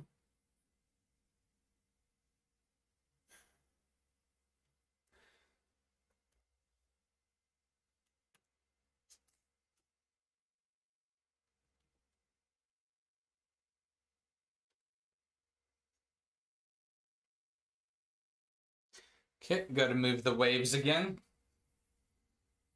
Oh, we've got 5 people in the live now. Awesome! I think that's the most people I've had before, if I'm completely honest. I do believe that is the most people I've had in a live stream chat. That is cool. And that's live streaming relatively late at night. I'm hoping on tomorrow and Friday especially that I can start live streaming a little earlier. And then Saturday, depending on if I have any plans that pop up last minute, I'll probably be live streaming a good amount that day, where I will hopefully finish the animation. But depending on how many people stop by, I'll definitely give people reminders like, hey, this is me animating an upcoming video. If you don't want spoilers, this is going to be full of it, because you'll be seeing the spoilers all over the place. Or I might just decide to only animate the very end of it on my own. That way it's still a surprise to everyone. There we go. Okay, I had a Lego stud disappear. Did I move those waves? Okay, it's moving. That's good. We're getting close to being done with this shot because it only has 27 frames. And this is the 21st one. 6 more photos to go.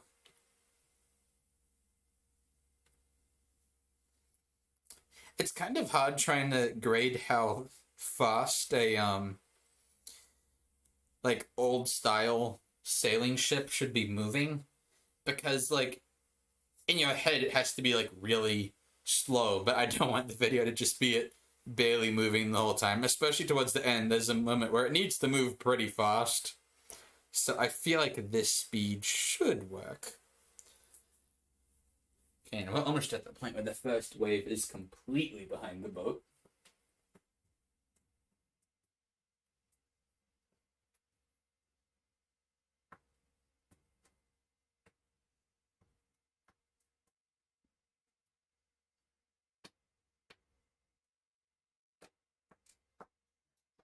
Thankfully, I believe the next shot is, I think the next several shots are actually people inside the pirate ship.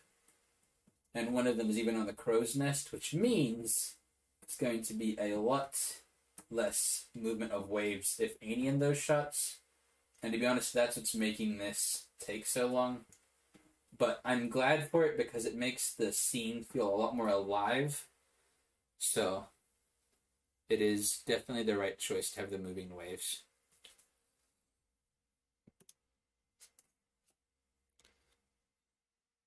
Yeah, because that just makes it look so much better. I know that technically speaking, I could just make a ton of waves, but well, Yes, I want to make it as awesome and good as possible. I also do have to make it achievable to finish at some point in my lifetime. And for this one, the goal is for it to be finished. I'd like to enter in the Bricks and Minifigs Summer Contest. And the deadline for that, I believe, is next week on Wednesday, I believe. Something along those lines. It's either Wednesday or Thursday next week. So my goal is to just have it finished this weekend. That way I don't have to stress about it.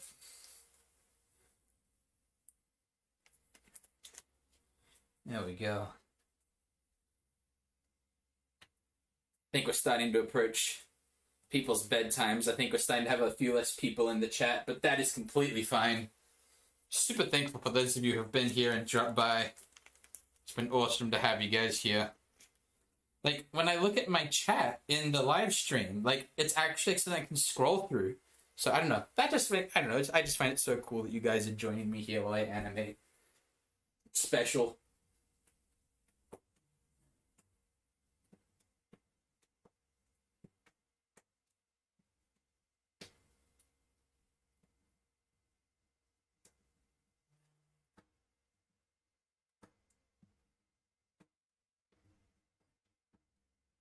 My thumb is getting kind of sore from constantly moving these Lego studs. I might have like a callus on my thumb from this. But I suppose if it gets calloused, then it won't get sore from doing this anymore. So, that's a good thing in the long run, I think. There we go. 25th photo, which means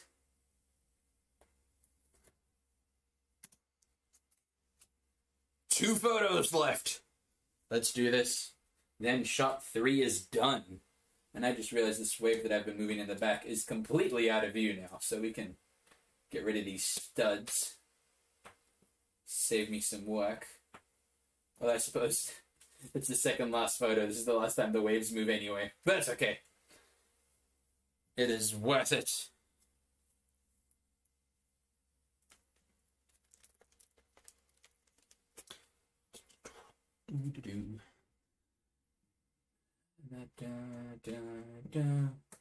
Sorry, I started humming to the music there. Usually it wouldn't matter, but it's copyrighted, so I can't play it out loud. There we go. Moving the pirate ship forward just a little bit.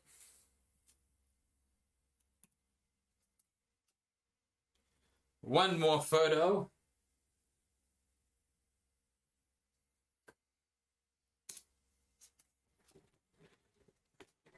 There we go. And if you are looking at the live stream right now, you'll notice that it looks like Kevin's face gets pretty blurry at the moment. But given how Dragon Frame works, that's going to be right in focus. Okay, let's export movie, 1920 by 1080, yes. And we want quality to be high.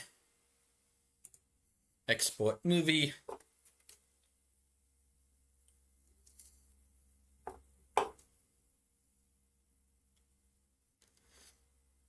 Okay, let's see how it looks fully rendered out.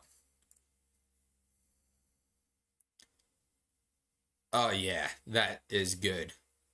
It only just starts to look like maybe a tad blurry around his eyes right at the end. But that is literally for like the last 2 frames. So that is not an issue at all. And I feel like, given how stark the color difference is between the boat and the green and the blue, I feel like we shouldn't have too much issue with the green screen. My only concern is that the background blur between the blue and the green might impact it a little bit.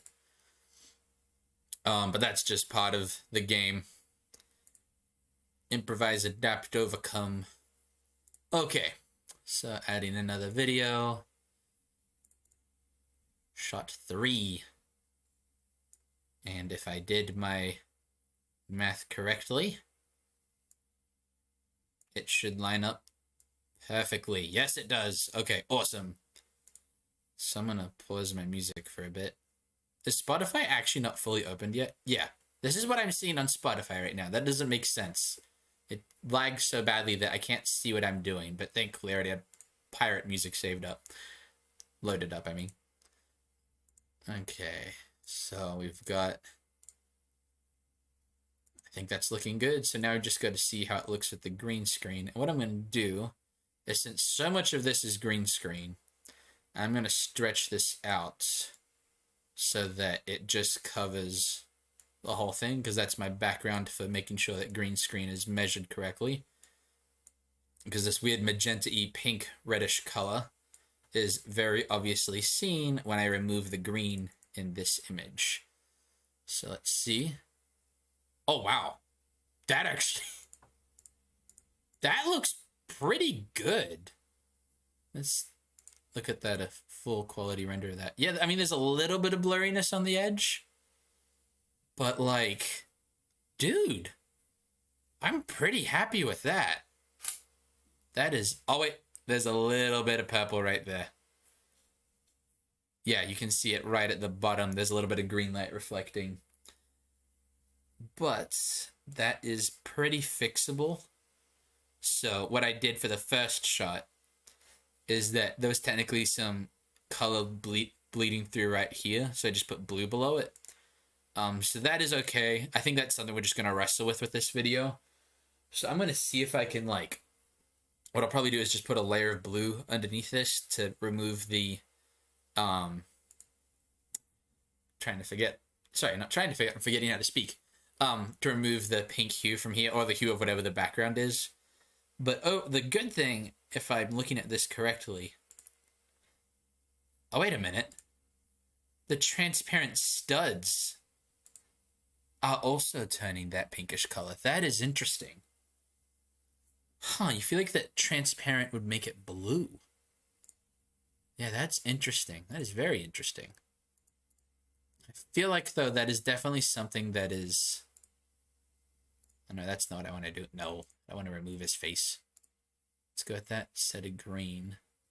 What I'm probably going to have to do is, yeah, just add a layer on top that doesn't have the green screen removal. But that is interesting how much blue is reflecting the green, because, like, you can't see it from the camera angle, but the distance from here to here is about, it's almost 2 feet. So that is interesting how much of the green is reflecting over. I didn't have it as bad with this shot. This one I've almost fully edited. But yeah, that is interesting. So what I'll probably do is I'll probably have 2 layers of this so that only from this height onwards is removed, and then everything below here stays the same. It'll make color correction and color grading pretty difficult, but that color correction and color grading being difficult is just a matter of it taking time, not it being impossible. Okay, there we go. Next shot is of Narina in the crow's nest. And we can now replace that with green. And I think just to save space, what I'm going to do is I'm just going to... this is my loading bar. And look at that. Look at all that progress. Although, unfortunately, once you look at how many there are, the progress is not as obvious. But it is still seeable. That green, we've animated all of that. Just got to get all the way to here. Well, we've got this. We got this. Plus, this last shot is actually the outro, which is just going to be like a solid image with a little bit of movement, just to try and keep people watching, so I can get that audience retention number nice and high. So let's get on to shot 4. Oh, we've had another person join the chat. Awesome. Glad to have you here. Okay, file, new scene, scene 4. I wanted to get to scene 20 tonight. I'm going for it still. I can do it. Got enough Mountain Dew that I said I wasn't going to just chug the whole day. Now, one thing I am going to do is, so you can't see it from here. I'm just going to lift the camera so you can see it. Let's see if the cable's up. Okay, so you can see here that there's the top of the mast is where the crow's nest is. It'd be really tempting to just move the camera high so that I can film that up there.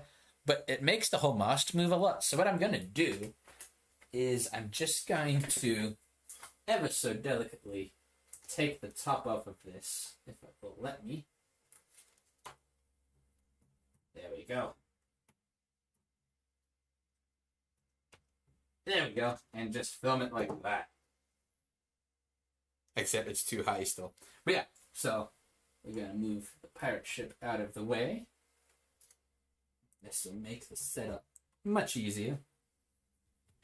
So I've just got to get the camera a little bit higher so we can see Narina's face. Let's see, can I make it a little bit lower? Let's see. If I move it further back. No, move it further forward. There we go. I like that height. And originally I had a front-facing shot. Actually, no, I think that would work great. So, I think this should look good. Just gonna get Narina nice and in focus, and then I'll adjust the lighting, because at the moment, the lighting is not pointed at her at all. There we go. So we're gonna actually move this up. And then, man, there's a lot of cables down here. Cable management is hard. I'm not really sure how people get their really fancy setups where the wires like aren't all over the top of each other. However people do that, it's impressive. Nicely done to you guys. Okay. We can turn... Actually, wait a minute. Ooh, I think I've got an idea. We're going to move this blue light to be right below... No, right around Narina. Yeah! So it's not super obvious. But there's a little bit of... There's a hint of blue light now on the bottom of the crow's nest, which makes it look like the water's reflecting, which is all nice and pretty. And even though it's a small detail and not a lot of people will notice it, I will notice it, so it matters now. Just removing some Lego studs from the final wave that I was animating. I'm going to pack up those things as I go, that way I'm not constantly having to reset everything. One thing I am going to do, to be honest, is there's quite a few shots of Narina in the crow's nest before the Kraken attack. I might just animate all of those in a row, because there's only the crow's nest in view, so I feel like that isn't going to be a matter of it breaking continuity with how much the ship is broken. So I might actually do that, all of those now. Let's see, if I add a blue light behind her... Ooh, this one's getting a little low on battery. How would this look? Ooh, that looks cool. Yeah, I liked that. Oh, a little bit of her face is in darkness, but that is not a bad thing. I'm going to adjust the light though, so it's not too much of her face. There we go. If I do say so myself, that is pretty good. Okay, so I'm just going to look in the list of how I'm doing things. That is the wrong program. There it is. The front shot of Narina in Crow's Nest. Then we've got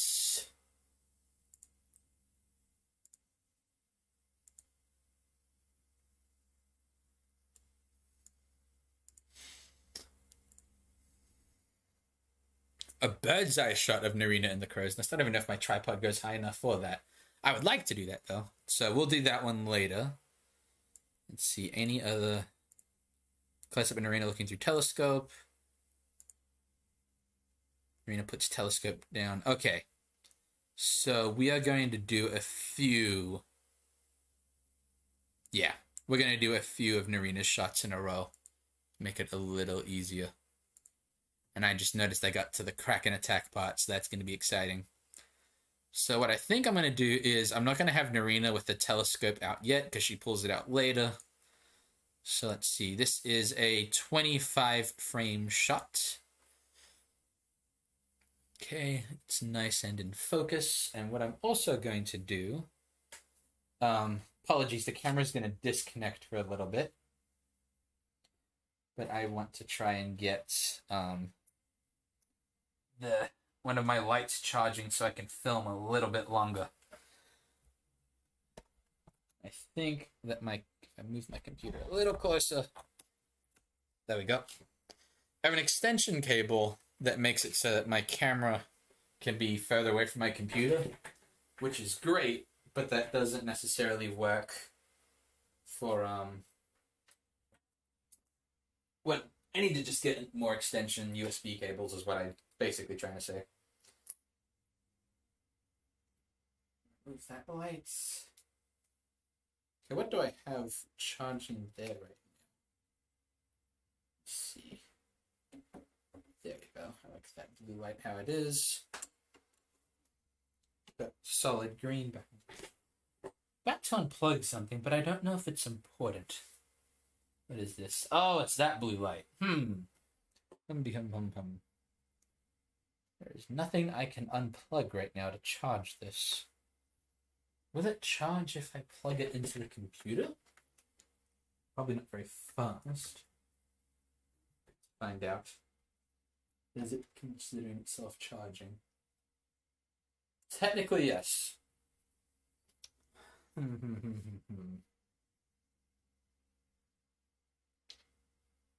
I betcha I can actually unplug one of my green screen lights.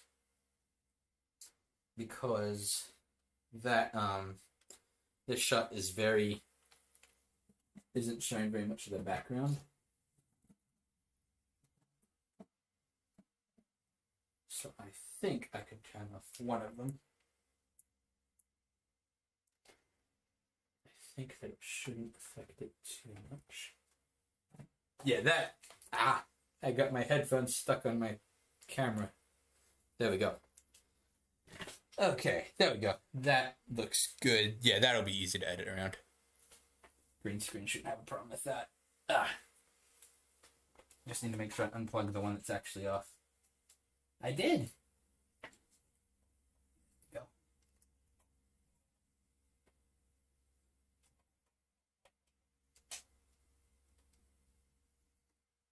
There we go. Now that light should be charging while it's running. There we go. So that should keep us going a little bit longer before we have to take a short break to charge the lights.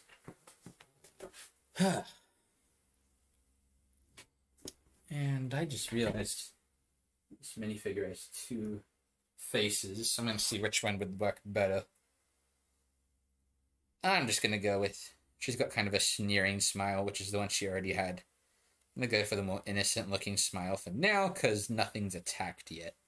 So she's just kind of enjoying the view, but still keeping a weather dye out. So what I might do is have her just slowly look down. There we go. Yeah, I think that's what the shot will be.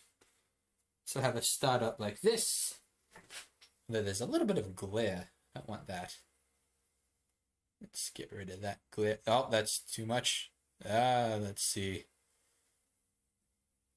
Not quite. Aha. That looks good, I think. Yeah. Yep, that's how I'm going to do it. Okay. I'm going to put the music back on.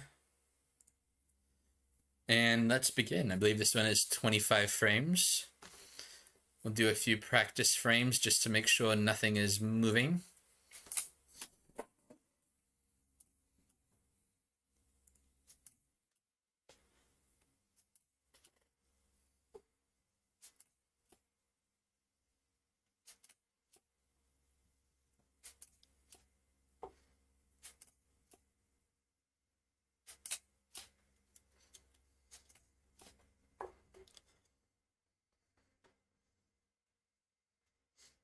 Yeah, the camera's not moving. We are good. Okay, so now we're just going to animate looking down the crow's nest. We'll have a standstill for a few seconds first.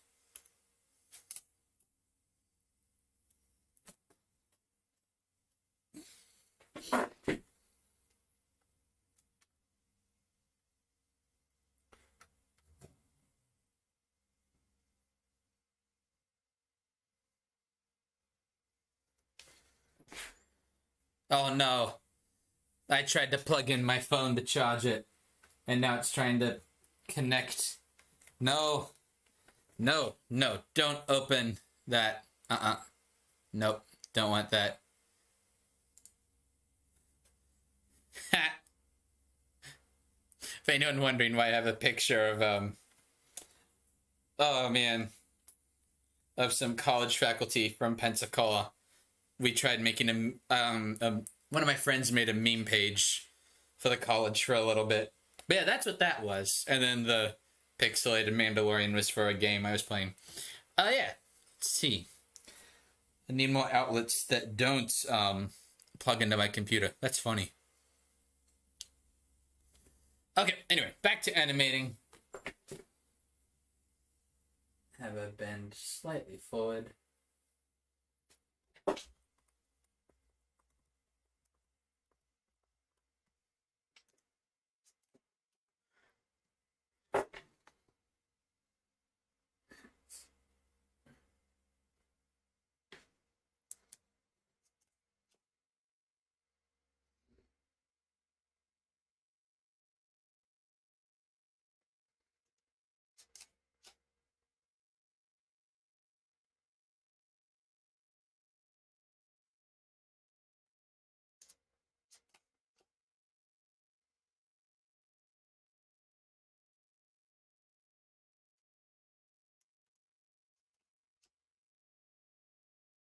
Ah, the crow's nest is moving. I suppose if it actually sways a little bit to the right and then to the left, it'll actually make it look like the pirate ship is swaying ever so slightly. So let's actually utilize that as intentional. Okay, we swayed it too much there. That's definitely something to keep in mind.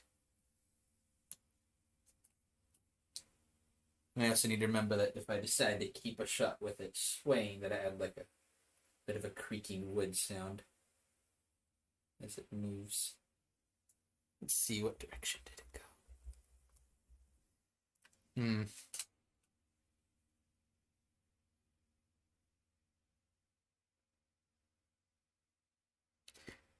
Now let's have it start to sway the other direction. Maybe take one photo. Right, stays in the same position, if I can keep it there. Oh, it's actually already starting to go to the left again. Let's see. Have it move ever so slightly to the left.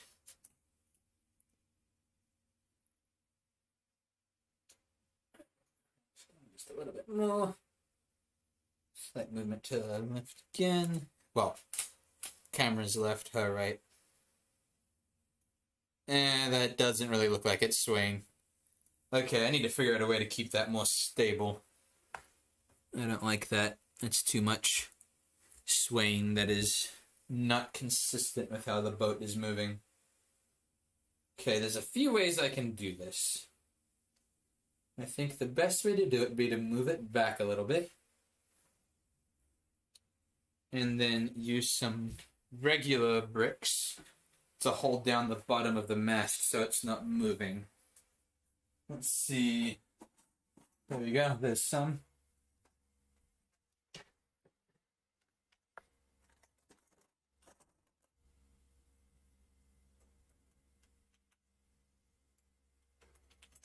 I'm gonna make a quick modification.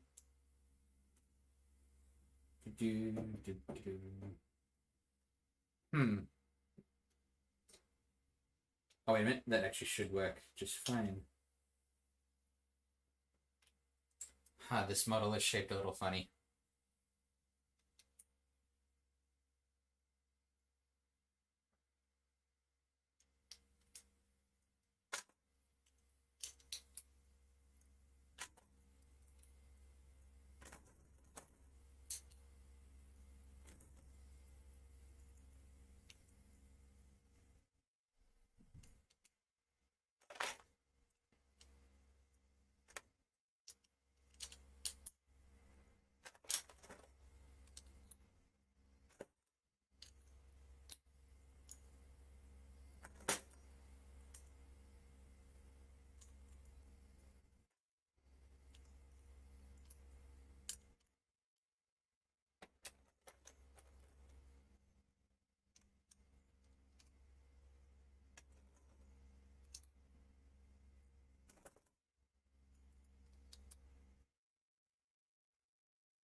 Can read plate piece. Should be good. Piece I'm looking for. Now it shouldn't sway at all.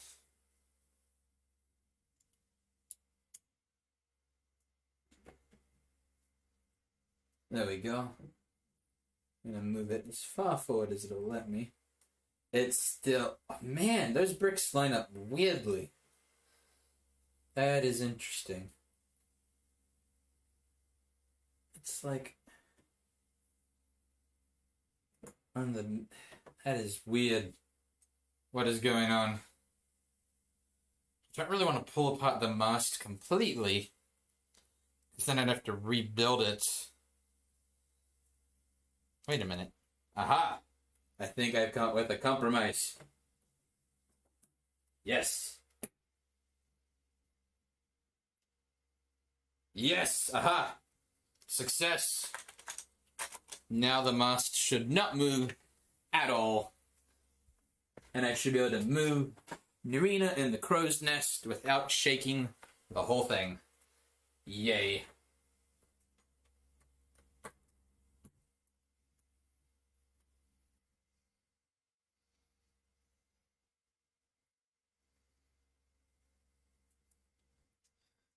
Okay.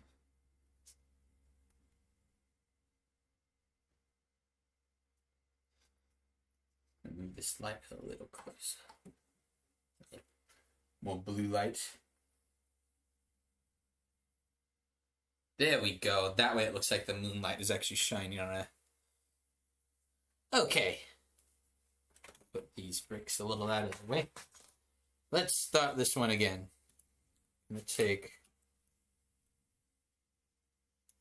a few shots. Well, frames. Then we'll have her look down ever so slowly. And now the mast is not moving. Perfect.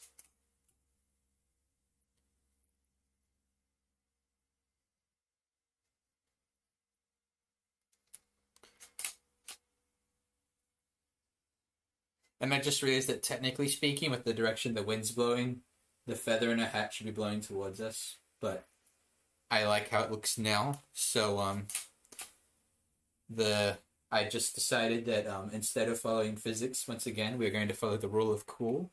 And the rule of cool states that if it is cool, disregard all rules of physics and reason to make your shot look even cooler. This rule does not apply to morality, only animating does the rule of cool apply. And I think it looks cool when the feather in her hat is angled that way. There we go. Now this shot is looking so much better than it did before. And I'm not constantly fighting for the mast to not shake. I might, in post-production, add a little bit of artificial swaying to make it look like the boat's swaying a little bit.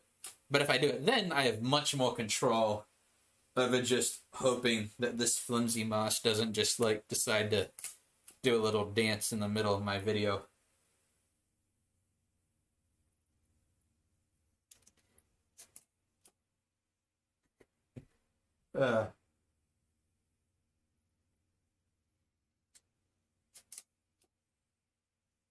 So I'm not saying this to pressure anyone, but the chat's a little quiet at the moment, which is fine. I mean, I'm streaming at almost midnight, so that's to be expected.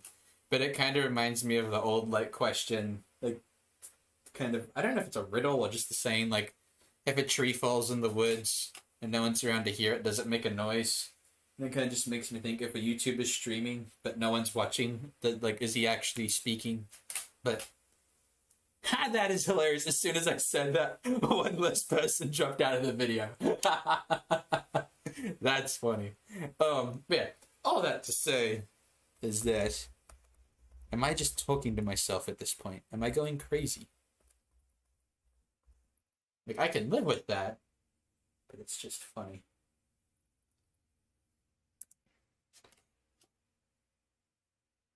Yeah, one thing that's nice though, and obviously I like to have people here on the live stream, one, because it's like the best reason absolute first reason is because I get to talk to people while I'm working, which is really cool, and then you guys get to see a little bit behind the scenes.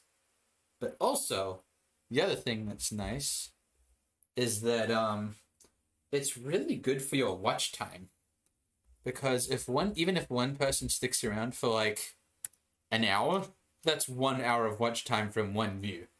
Especially when you're doing stop motion, it's kind of hard to have long videos made very quickly. So I'm hoping to do a lot more live streams, because I believe before I worked on this video, I think I did 2 live streams, which was 2 Mario sets that I built and reviewed.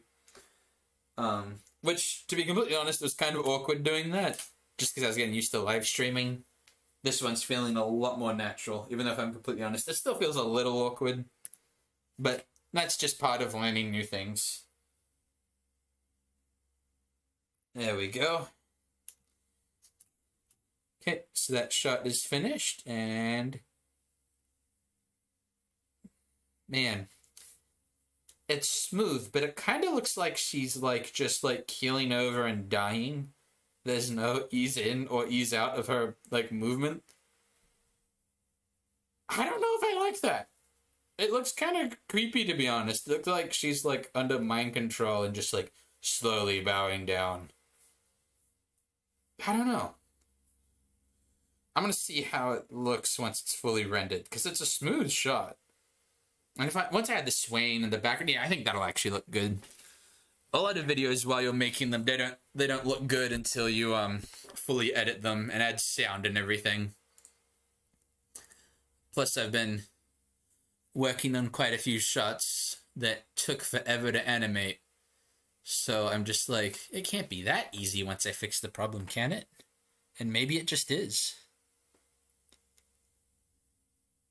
There we go. Let's watch the new shot. Now that'll look good because it's literally a second. And it'll cut to the next shot. So let's put that in and see how it looks in Filmora. So let's add shot 4. First of all, it is lined up correctly. Now let's extend the testing line and chroma key.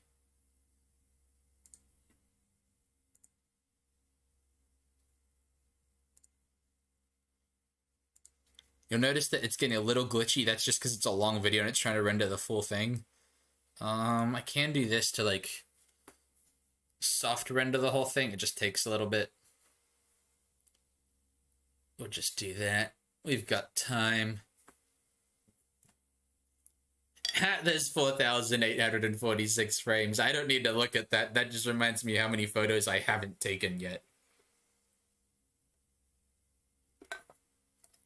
That number also doesn't feel right. That doesn't feel like the amount of frames in this video. That feels really high. I'll do some math real quick while that's rendering. Except now I can't see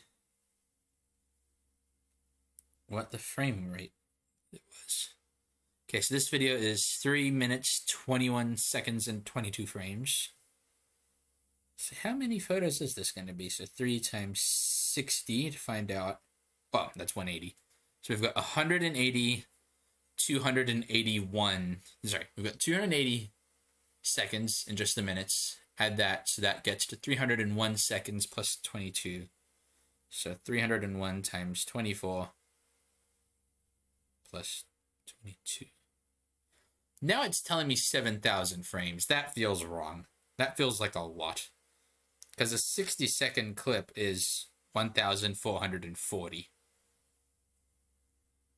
Multiply that by 3. Oh yeah, so it is around 4,000. That's going to be a lot of work. Oh well. Let's see how it looks now that we've got it fully rendered. I believe it should look fine. Oh, that, yeah.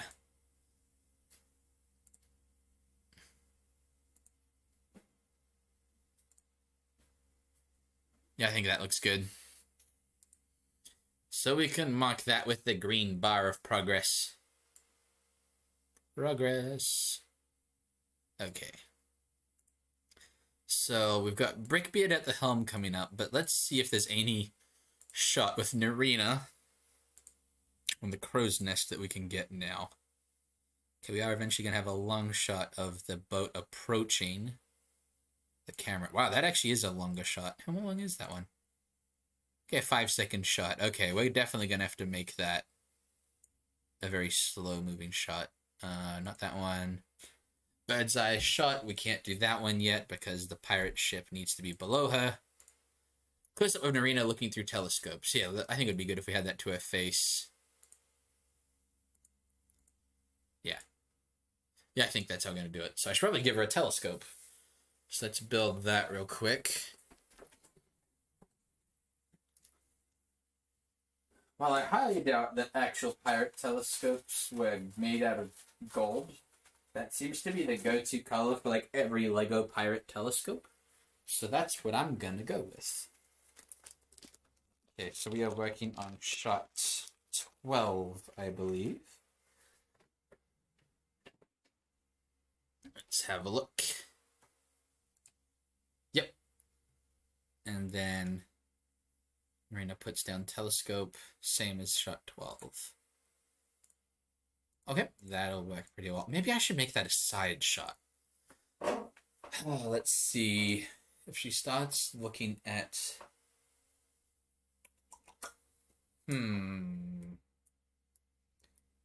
Now, I think it will look cool if you can, like, see her face while she's looking through the telescope. So let's see. That's 2-second shot. So let's say the opening few seconds she pulls out the telescope, lifts it to her eye. Yeah, that'll look good. Okay, so shot 12 is the one we are animating next, and it is 48 frames. File, new scene, scene 12.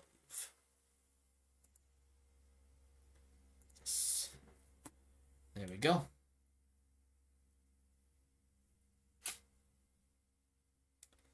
One thing I do wonder, though, is gold is pretty reflective. I'm curious if this will actually work with the green screen. Well, nothing like this shot to test that theory. Okay, first of all, I'm going to make sure I have in mind how she's going to hold the telescope.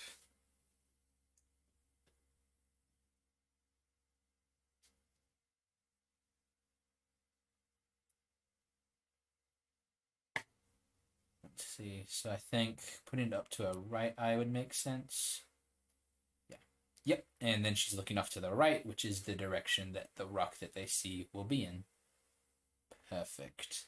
Yeah. I think that'll look good. So yeah, I think we'll have her turn her head, then lift the telescope to her eye. Yep. I think that'll be a good looking shot. So let's have her... I think I might also have to take a step forward, that way our hands are easier to see. There we go.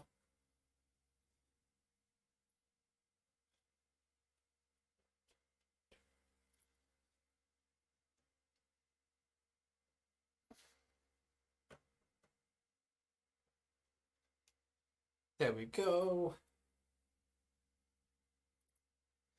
This is 48 frames, so we're going to have her turn her head slowly to the right. Well, her right, our left. And then we shall continue. Yeah, I'm trying to figure out if the green screen's going to have trouble rendering the... Oh, wait a minute. We don't want a transparent Lego stud, because green is bleeding through that. Huh. How can we bypass that? I feel like a white Lego stud that isn't transparent would communicate like, hey, this thing's transparent. Let's see, white would work. How would it look without a Lego stud?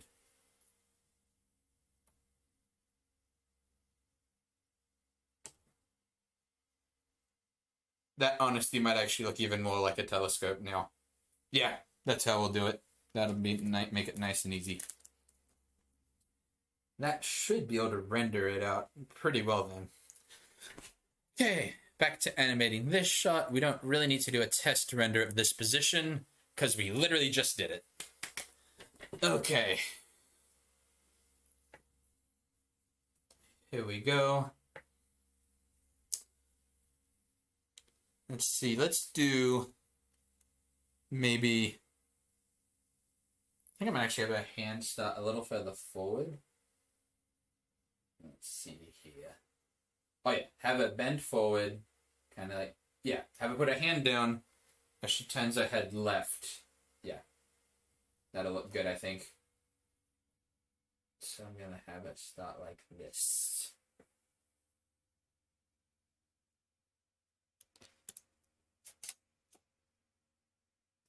Yes, I know this is how my camera is set up. You may not.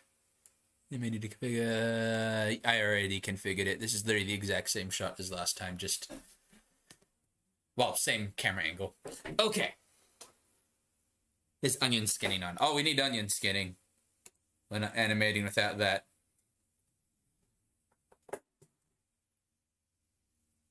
There we go. Have a move a hand first. Then after the hand has moved down a certain amount, we'll switch to... Ooh, I think our buddy moved a little bit there. Let's see if we can correct that movement. Actually, if she leans up a little bit, that actually might be a good idea. Kind of like she's counterbalancing herself. That is how movement works. So that actually worked pretty well, I think. Oh, not that much though. Let's lean my head back a little further forward.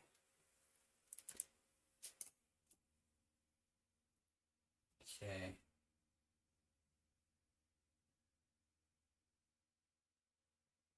Now she's starting to turn her head a little bit.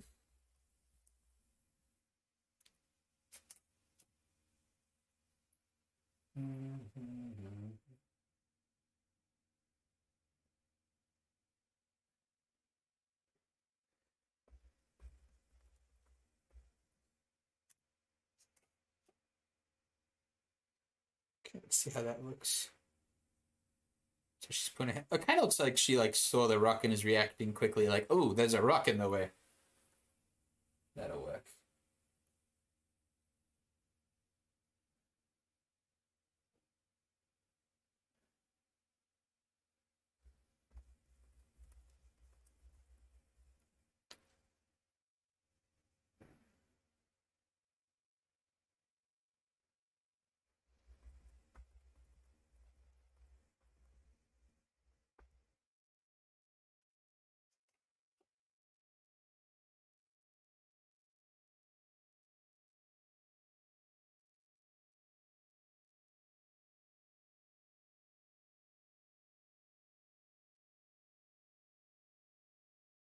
She'll lean forward a little bit, kind of look down.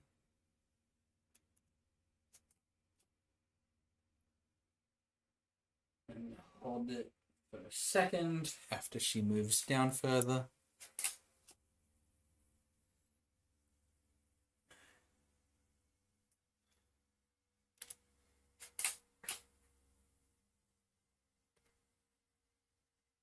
Okay, so then there's, we're just gonna slightest. There we go.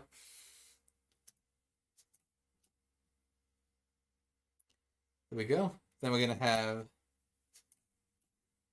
let's see, have it hold still for about 10 frames. That's 3, 4, 5, 6. Welcome to Canyon with Kris Komedies. 7, 8, 9, 10. There we go. Yeah, that looks pretty natural. Then she'll start to lift the telescope up.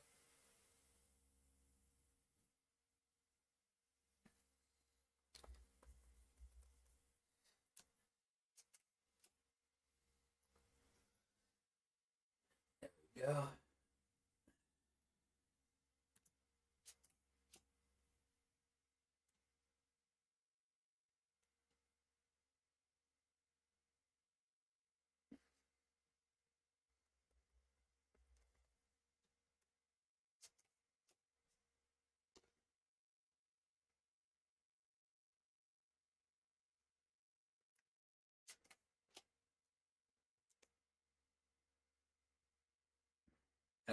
to move her body too much, just to hand at this point. Well, actually, no, if she bends down to like look at the telescope a little bit, that's okay. That'll actually look pretty good, I think. I'm kind of like bend down a little bit as it comes closer to her face.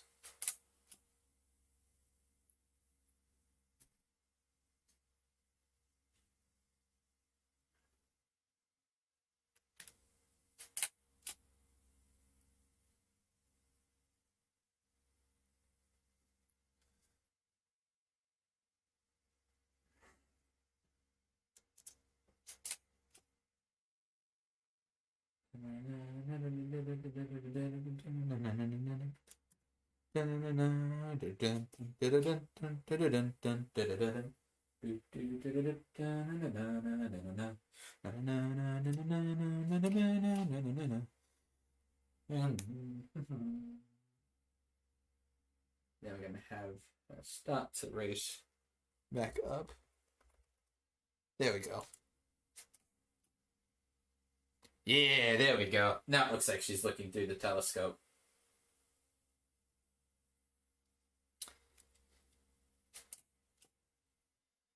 And that also means that, yeah, I'm pretty happy with that shot. That is not a bad shot.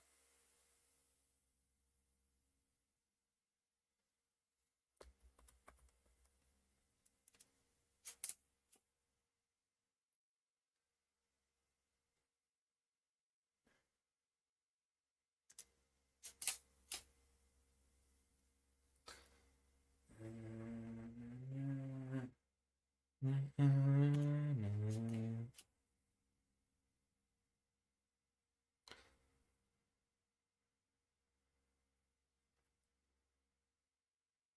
think I'm just going to have one more shot where she moves back ever so slightly. Just so that the stop and the movement becomes more natural. There we go. Yeah, that's a pretty natural looking shot. I like that. Okay, so now we just need it to capture 11 more frames. And we're having stand still. And since frame shot 13 is her putting the telescope down, we can literally begin the next shot right where this one begins. I might have to switch which of my battery lights is charging. The blue light on her is hopefully past 2 bars. I was about to step close to it, but I don't move the lighting until this is done. Then I'll check the battery. Let's see how this looks. Oh, I am happy with that. That is good. Yeah, I'm very happy with that shot. Okay, let's export it. 920, 1080. Yep, there we go.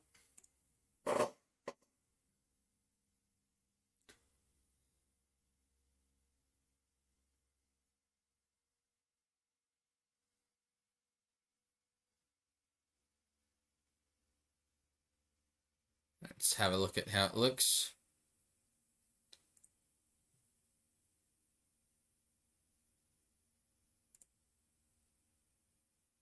Did the light flicker there a little bit? Oh no, it's just the one thing I don't like about Media Player is that it actually it brightens the thumbnail so much that when you press play, it looks like you've got a light change in your video, which is not what happened.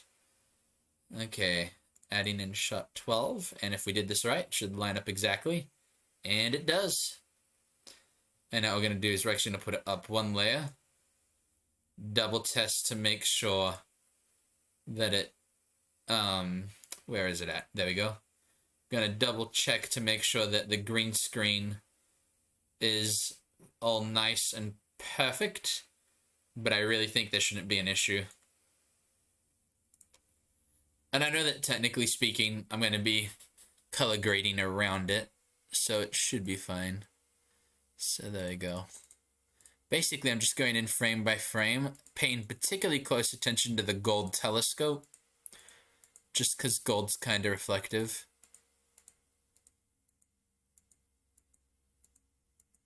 And man, that is a really good cutout. Yeah, that'll work well. For some reason, when I'm going frame by frame, it shakes the whole thing when I press play. Yep, that looks good. And I believe shot 14. Yeah, Narina puts down telescope and looks down. So that's going to be... Technically, she should actually look behind her when she turns around, I realized. Because she's facing forward, and she's yelling to Brickbeard. Yeah. So she actually needs to turn around when she puts the telescope down. Or at least start to turn around. How long is this shot? Is there time for that? Yep. So I put down the telescope pretty much straight away. There's no reason for her to hold it still, because we already know that she's seen the rock at that point. To save time, I'm going to add this sample color to the saved ones. There we go. And also, we can add the green progress bar of happiness to this shot. Now, this doesn't mean that the shot's fully edited. Obviously, going to do some color grading and make the shot look even better. Add a background that isn't pink, magenta-ish, red, whatever that is. But yeah, so that means that we have now done 5 shots. Yeah. I think I'm going to try and get the rest of Narina's shots done before I stop for a bit. Maybe have something to eat. I'll probably end the live stream after I finish. Let's see. That's a frame we can do now. Shot looking up as Narina yells down. That we can do now from this angle. We'll just turn it around. Let's see. I think... know that eventually there is a shot of Narina with a tentacle climbing up. Yeah. Not that one. Oh no, it is that one.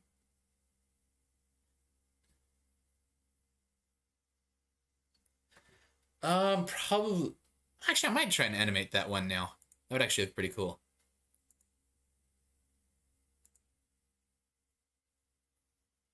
Yeah, I think I might try and get all the Narina shots, at least when she's in the crow's nest. With the exception of the ones that is a bird's eye shot. So, we are doing this one next.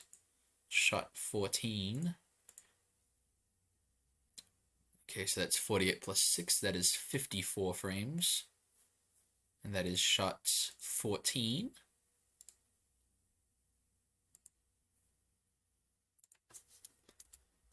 There we go.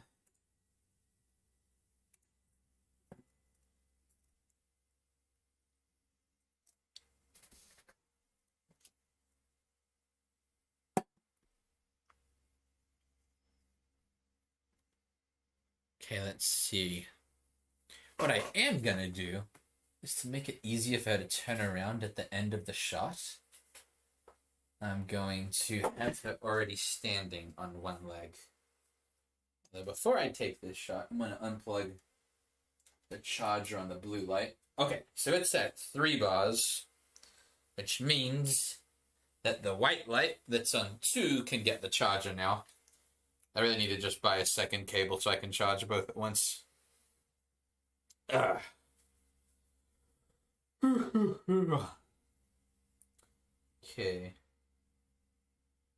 I think at this point, try to figure out if I'm going to have her turn to her kind of more sneerish looking face.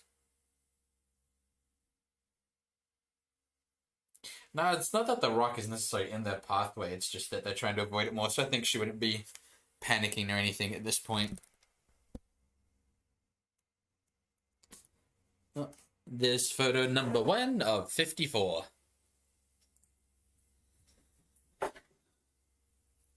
Okay. So she's going to put the telescope down.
Yeah, I think that shot's looking good so far. Go.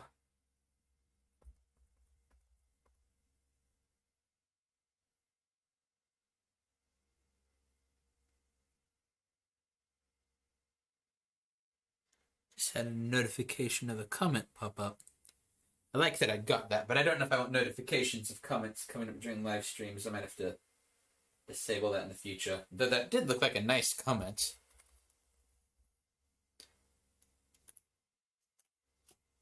I just want to make sure that no mean or bad comments pop up in the middle of a live stream. Not so much mean, more just bad ones. But that was a nice one. I believe that was Amrita requesting a daily build, and I really enjoy making you guys' daily builds. It's a lot of fun. It's nice doing the like builds that the calendar already has prompted for me, or like making my own things. Making other people's ideas, it's just really cool.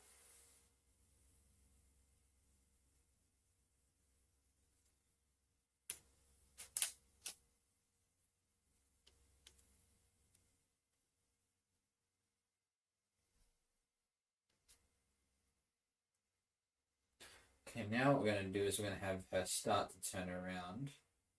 So, I'm going to have her lean a little bit out. Uh-oh. It moved the whole crow's nest. We don't want that. Don't move the crow's nest. I suppose if it moves around her weight a little bit, that's okay, but we want to try to avoid it if we can.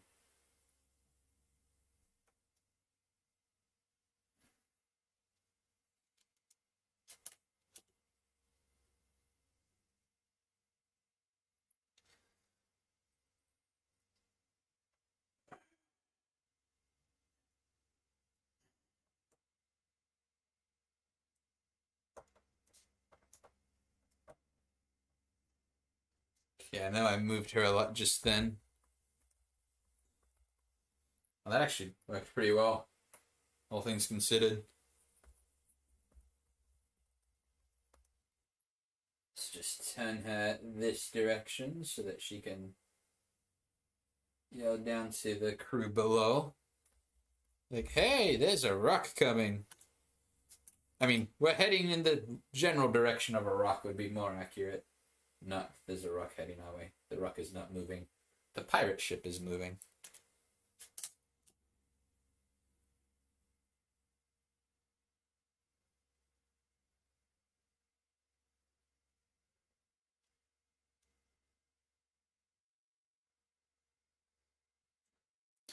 Oh, Amrita, you've joined us. Awesome. Thank you for stopping by. Yes, I am working on the... This is actually the 14th shot of the video I'm working on right now. Although this is not completely in order. I'm doing all the crow's nest shots right now. There we go.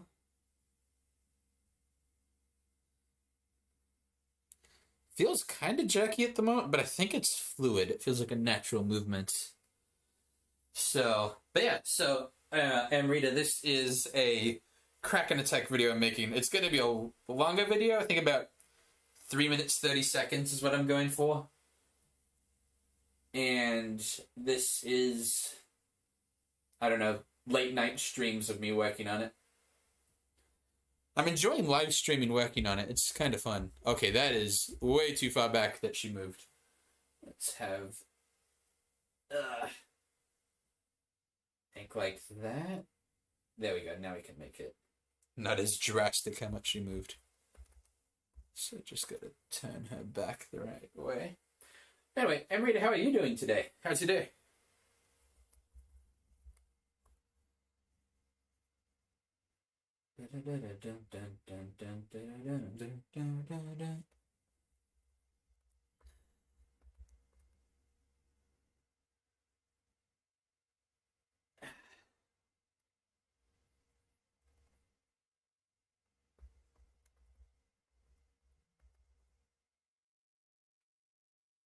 Oh, you just woke up?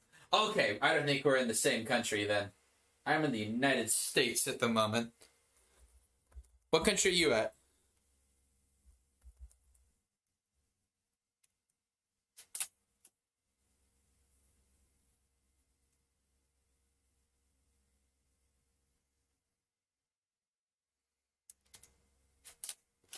Oh, Dubai. Wow.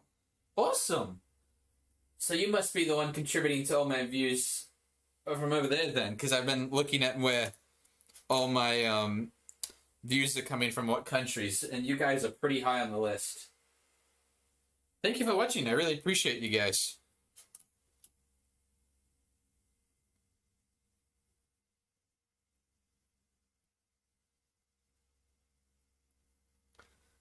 There we go.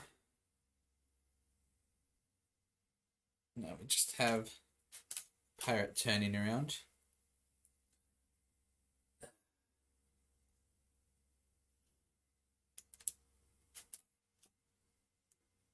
wonder how this is looking. There we go. I'm gonna have a speed up her movement a little bit though.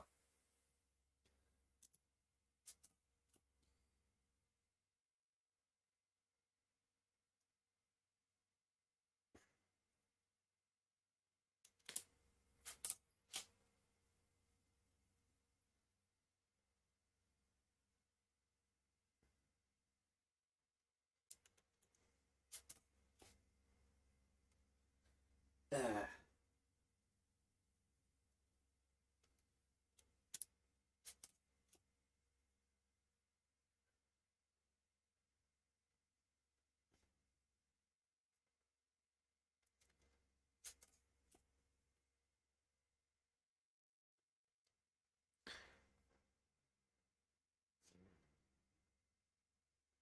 how long am I planning to do animations? I'm assuming you mean for this video. I'm hoping, to be honest, I'm probably gonna stream. I don't know if I'll stream for the next 3 or 4 hours, but I'll probably be working on it for at least this long. In terms of how long do I think until this video completely is finished? Hopefully Saturday or Sunday, so about, see, today it's Wednesday. So hopefully another 3, 4 maybe days. It's the goal. But yeah, so don't feel bad if you can't stick around for the whole stream for this one. Still deciding whether I'm gonna live stream all night tonight, or if I'm going to turn the live stream off after a bit. But we'll see. Yeah, either way, no pressure to watch the whole thing. That is, I am just happy to have you here right now. If you have time, awesome. If not, that is completely fine, and I understand.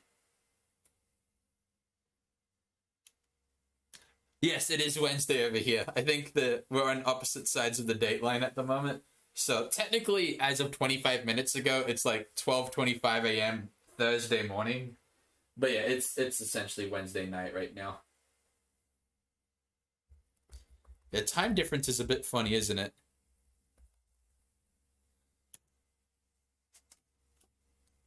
I used to live in Australia, and that was an interesting time difference too.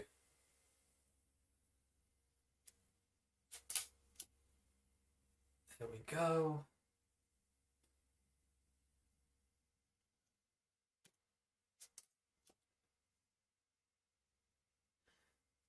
I will get some sleep. I work afternoons, so I get to sleep in the morning, so I will still get sleep. But thank you for being concerned for my sleep. Don't worry, I don't do this all the time. I just have a deadline on this animation, and I really want to get it done on time. There's a contest that's, the deadline is next week, Wednesday, I believe. And I'd like to get this done in time. So if I don't get as much sleep between now and then, that is absolutely fine. I will be okay. But no, if I did this every day, that would definitely be unhealthy. Although I am also a night owl, so yes, I'm up usually pretty late.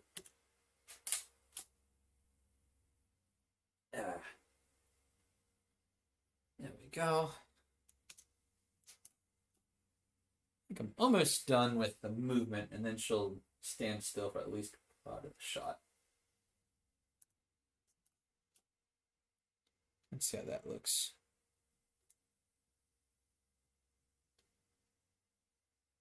Yeah, kind of, should probably go like, ahoy there, or something like that.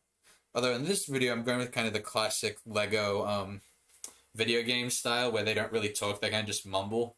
So, she'll probably just turn like, or something like that, I don't know. Kind of going for the classic feel of Lego video games, even though this is not a video game. But I think it will look cool.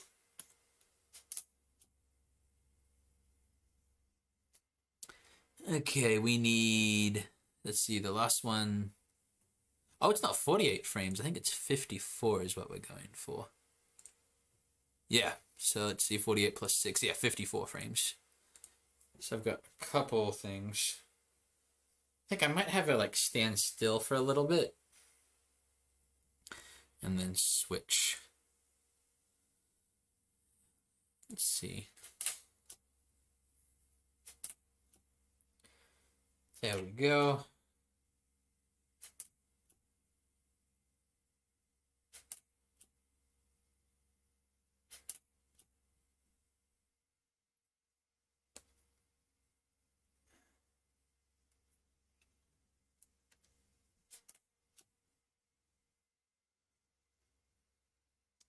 I'm doing this at 24 frames a second. So I do almost all my animations at 24 frames a second. There are a few time lapses I'll do at 12, just when they want to look more jittery. Kind of like a Minecraft effect, but the majority of animation I do at 24.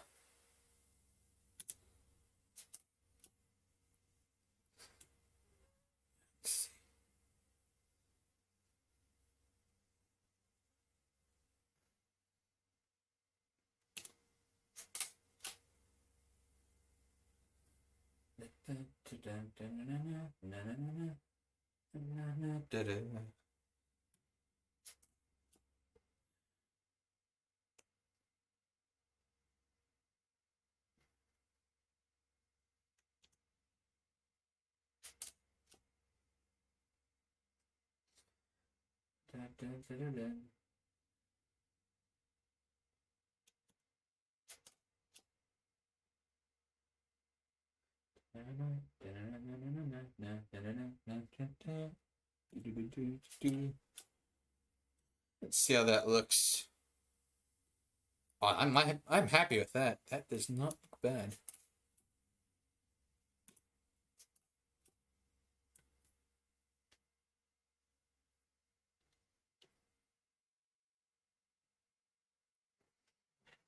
There we go. So now just to make sure that the green screen segment is exported correctly. Well, rendered correctly, I guess. There we go. I think this is going to be the most green screen I've used in a video for a while. Oh, looks like someone else did join in. Awesome. Now, one of the people watching might be me. I've got this pulled up on my phone and on my computer just so I can read the comments while I'm animating. Because I do not have two monitors set up at the moment. Let's see. And whenever I play it on Windows Media Player, it kind of lags a little bit. But I think it should fit into the actual video pretty well. Let's see. In goes shot 14. And if I did it right, yes, it matches up. So we're going to move it up one layer. Take my purple layer that I used to double check to make sure the green screen is working correctly. And looks like it is going well. So I'm just going to go by frame, see how it's looking.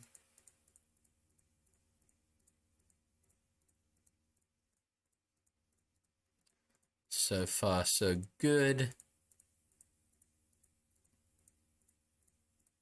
Okay, the green screen is done correctly, so that means I can add this green bar right here.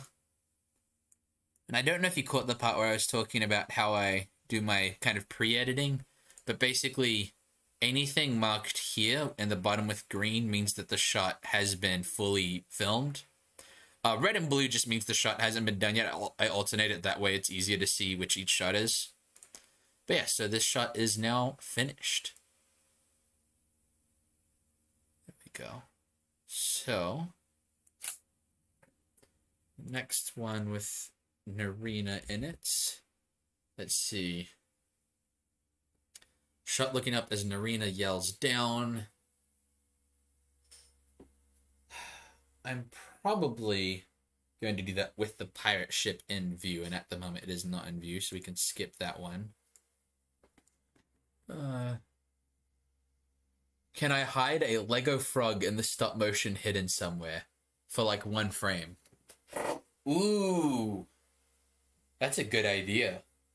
Probably not going to do it on this shot where it's in the crow's nest just because it'd be a little obvious. But you know what? Just for you.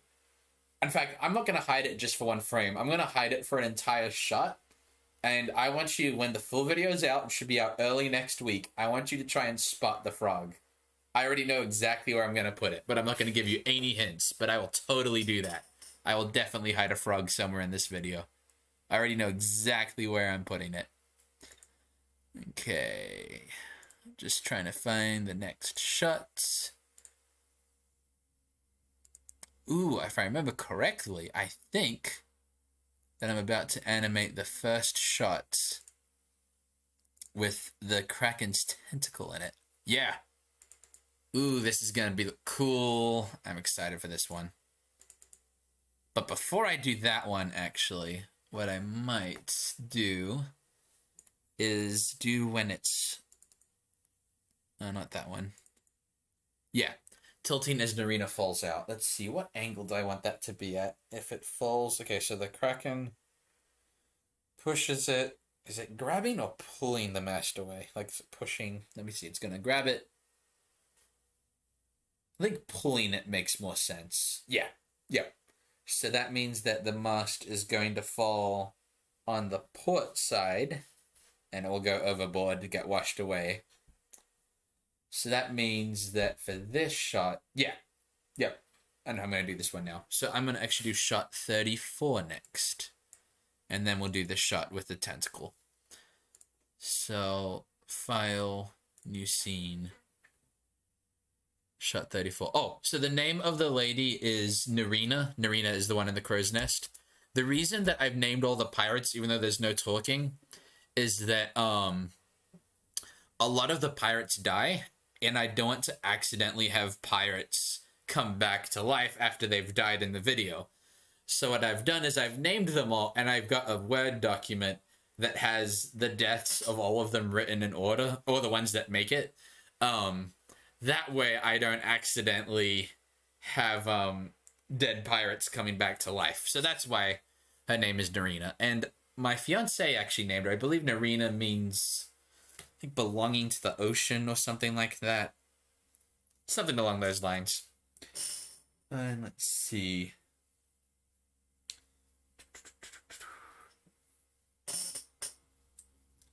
Stop charging that light for a bit because my phone, which has the comments, is about to die, and I want to actually be able to reply. There we go. Okay. So what was I about to do? Oh yes, shot 34. So that means that, okay, so shot 34 is going to be 1 second 15 frames, which is 39 frames. Yeah, 39 frames. So that means we've got 39 frames to show the mast falling over. At this point, she wouldn't have the telescope in her hand because the Kraken's already attacking. And we're going to have it fall out as well. So we're going to need some sticky tack / clay. Grab that from my... Oops. Knocking stuff over. But it's all under the table and I haven't taken a photo yet. So nothing's being moved that isn't important. Let's see. Do I have any just straight up regular sticky tack, or is it all clay at the moment that I've got?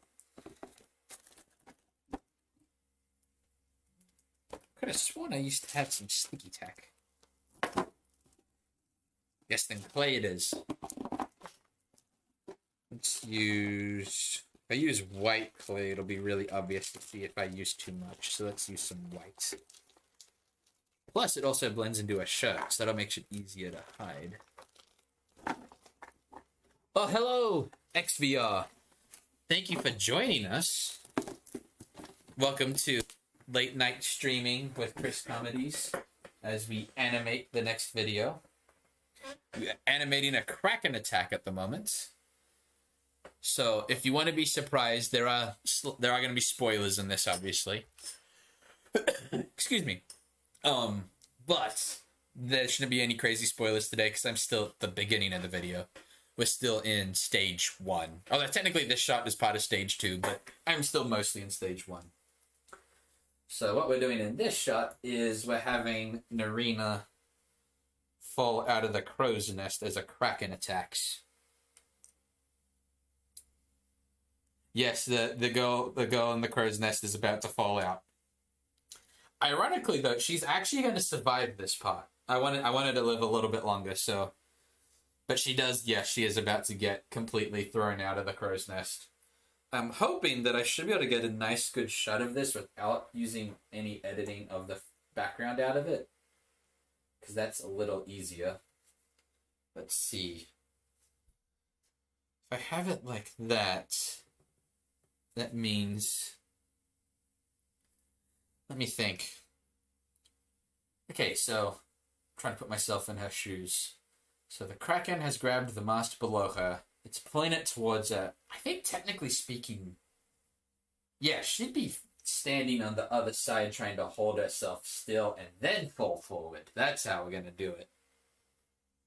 That will look much better, I think. Yeah. Yeah, that'll be more natural, because as brave as Narina is, no one goes towards the Kraken when you don't have a weapon on you. And at the moment, she might have, like, a pistol in her hand, but you can't really shoot the Kraken with a flintlock. It is not going to be very effective. Okay, so now I've been having bricks holding the mast still while I animate. And now we don't want those, because now the mast is actually going to get moved as she falls out. I think what I'm going to do is I'm actually going to grab a brick that intentionally moves. So I'm going to grab a hinge piece real quick. Heading to the Lego wall. Let's see. Can I find the piece with the lights turned off? Aha, there it is. Perfect.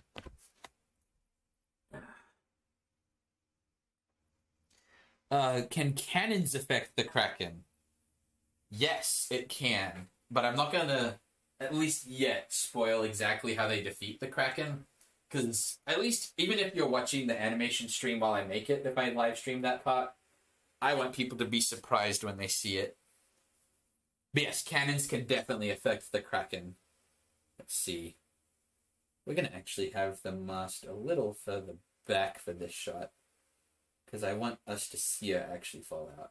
Oh, wait a minute. That's actually too... That mast is too heavy for this hinge piece, so I need to grab a stronger one. See, I'll make one out of axle pieces. And that should be plenty strong enough. So let's see, I'm gonna grab... I apologize that you can't see the pieces I'm grabbing, but there's only so much of the video I can fit. Only so many cameras I can have hooked up to my setup, and I'm very new to live streaming. But maybe sometime I'll live stream doing the daily builds or something. I think that'd be pretty cool. I feel like people might enjoy that.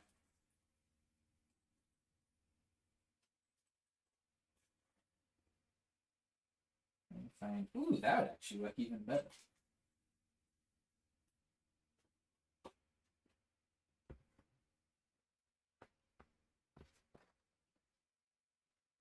Let's see. Narina about to say we. Man, yes, Narina about to go we all the way to the bottom of the boat. Definitely, if this was real life, I'm pretty sure the fall would technically be fatal, if not break a lot of bones. But I think it will look cool. And I have this thing when I animate called the rule of cool, which means that, is it technically realistic? No. But does it look cool? Yes. So we are doing it. I'm worried that the hinge I'm making to hold the mast right now still might not be strong enough. But I'm going to try it out and see how it goes. I think I'm gonna have to also put the camera up a little bit higher for this shot too. I'm gonna be adjusting the camera a little bit for this.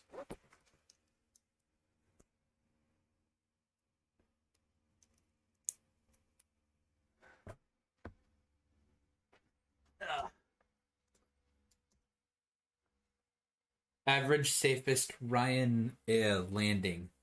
I'm gonna be honest, I don't know what Ryanair is, but that does sound like a funny joke. I just don't know that one. I guess for me, it makes me think kind of like United Airlines right now, because their flying isn't going very safe either. Okay, let's see. Is this hinge strong enough? No, it is not. Okay. Back to the drawing board. Worst airline in Europe. Oh, okay. So it's kind of like, gotcha. That is the one part of the world I have not been to. I have never been to Europe. Well, not the one part. There's lots of parts of the world, but that's one part, like, I haven't even been close to Europe. I think literally the closest... I mean, some people count Australia as, like, culturally very European, and I agree with that. But geography-wise, I have not been near Europe. But I've got to live in the US and in Australia. Those are two places I've really liked being. If you're being absolutely literal, I've been at a layover in New Zealand and in Japan, but I only left the airport in Japan, and even then it was just to go to a hotel, so it really wasn't visiting the country. But I would love to visit more countries. I think it'd be a lot of fun. But we shall see if I ever have enough money to travel that extensively.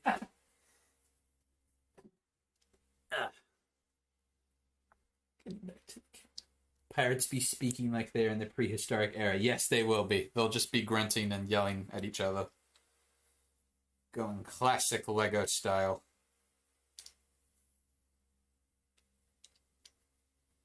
Okay, I feel like this version of the mast should be the strongest one so far. It doesn't have to be super strong, it just has to work for like a few seconds at a time. Still not super strong, but I think I'm just going to use my hand to hold part of it, to be honest, at this point. Oh, there we go. It actually is strong enough. Just got to raise the camera a little bit.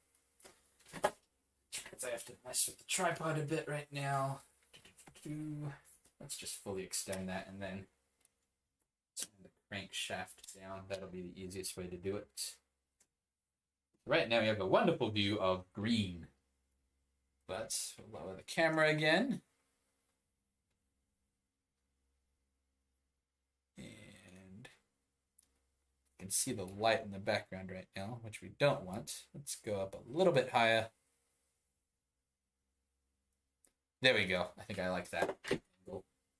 It's going to start here.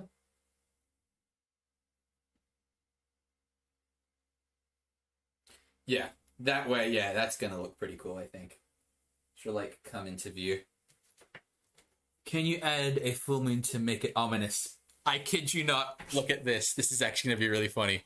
If you go to my animation notes and click when the tentacle first appears, wide shot of crow's nest as giant tentacle slowly blocks out the moon. That is hilarious that you said that. So yes, Amrita, I will add a full moon to this. Probably not this shot particular because it's technically on the other side, but yes, there will be a full moon. It's one thing I learned an animating trick from someone else before is whenever you're animating, like people are like, oh, but the moon keeps moving just to make the shot more epic. It's not realistic. Refer back to the rule of cool. You move the moon to make the shot look cool. So is the full moon going to be moving throughout the video? Yes. But it will make it look cool. And if it looks cool, I'm doing it. Within reason. Okay, so plan's going to be for it to fall to about here, then have it fall out as it continues to go down. We'll have it speed up as it does so. I did not know that there was a rumor that the full moon is when the Kraken strikes. I just did that because it looked cool.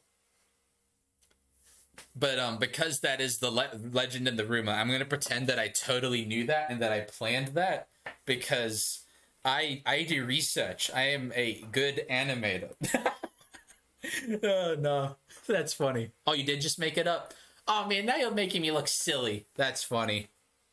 But yes, I'm gonna roll with that. That rumor is totally true. The Kraken attacks on a full moon. That's what we're rolling with now. Okay, I think we're good to start. Actually, what I am gonna do, I think it should work fine without it. Let's begin this shot. What I am gonna do though is capture a few frames just to make sure the camera's not moving as a test shot.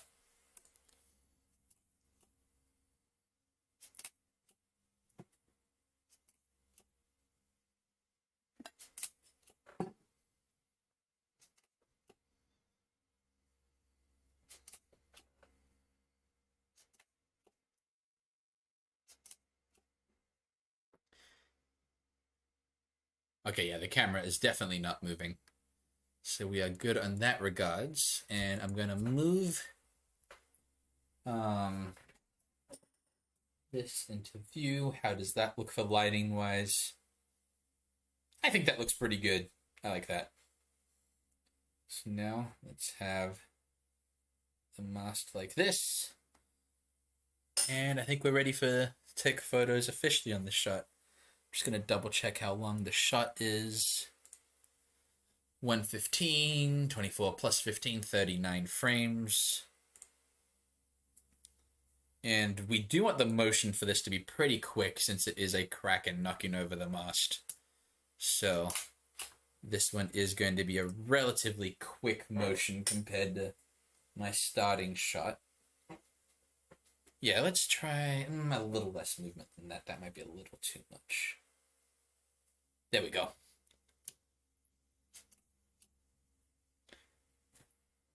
And go. We bunked Arena 2024. I am screenshotting this. You guys have been great with the jokes on this shot. Oh, that's funny. Let's see. I agree. This model does remind me a little bit of the Black Pearl. What's kind of funny is I'm actually listening to Pirates of the Caribbean music while I'm animating this. So Pirates of the Caribbean music is completely in my mind right now.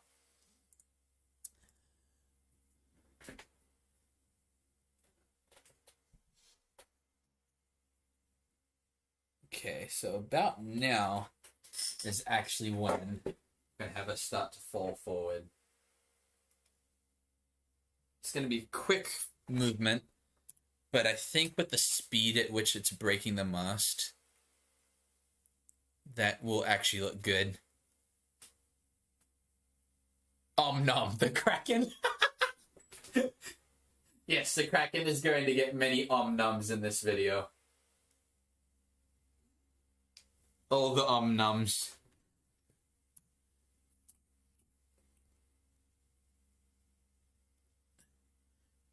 It looks quick at the moment, but I think... Oh, that actually is pretty quick. Let's adjust the angle on that. That's a little... Yeah, that is a little too much movement. Although for those of you in the stream right now, do you have a prediction on who's gonna win? Do you think it's gonna be the Kraken or the Pirates are gonna win?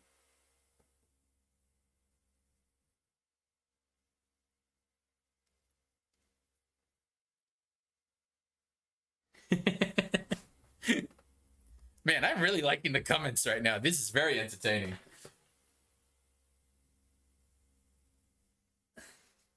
No, it really does look like Narina's going wee because she technically is smiling right now, but that's the head that she has. Okay, my prediction is that the Kraken is going to win. I'm not going to give it away until we get up to that part of the animating, which hopefully will be in... If I'm live streaming it, probably Saturday's stream. Okay, move the mast a little further forward.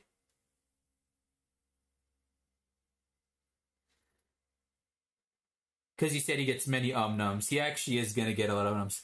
Can I actually make her say we? I probably won't, just because this video is portrayed as pretty ominous at this point. Though the temptation to make her say we. Now, might I make an edit of the video where she says we as she goes forward? I could do that. That would definitely be a good short to promote the video. Okay, now we're going to use some clay to have her start to fall over the edge of the crow's nest. Let's see. Oh, it's starting to slip. No. I really need to get some sticky tack. It's much better at holding things still. There we go. Move the mast a little further back because that's a little too much movement.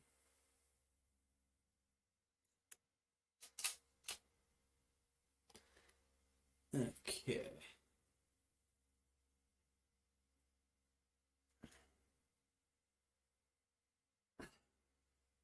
Oh yeah, down she goes.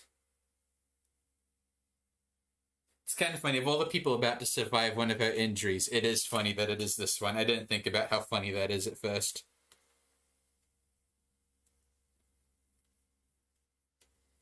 I think I'm going to have her not be angled quite so steep at this part. There we go, about... If I have enough clay to get it to stick.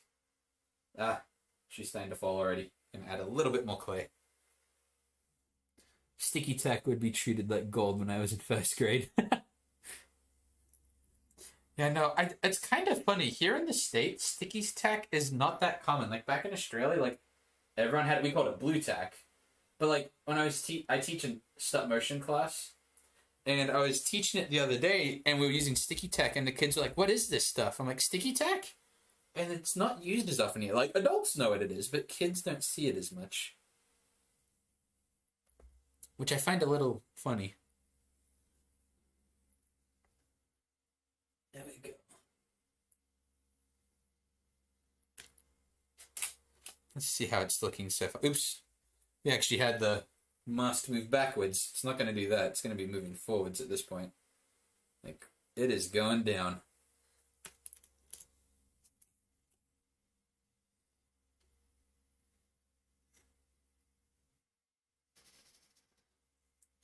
Yes, I did used to live in Australia. So I am 25, and until I was 15, I actually grew up in Australia. So I've lived in the States. It'll be 10 years this November. But yeah, so I'm a dual citizen of both countries, which is really convenient because that means I get passports for both. It makes traveling between the two much easier. And it's also just a fun fact to have at parties and stuff where it's just like, yes, I'm a dual citizen. I also used to just to mess with people, especially back when my accent was a little stronger, is I'd walk up to people that didn't know me very well and tell them that I don't have a green card, and they freaked out. It was really funny. Yeah, there she goes. I think I'm going to make her angle not quite so crazy, though. About there.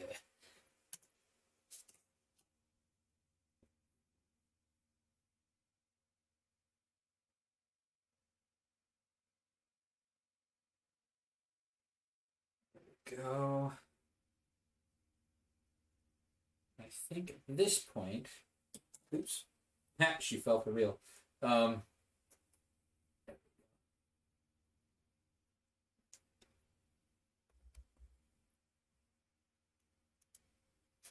Oh, so a green card is, so if you live in the United States, it's a visa, basically. So you can get a green card, which basically means it is legal for me to live here right now.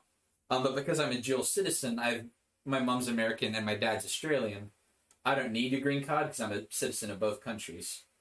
But what I like to do, I don't do it as much now because most people around me know who I am now, because they've lived in the area a while.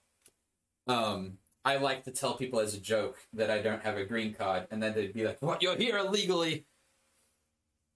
And no one really freaked out for very long because I explained it very quickly.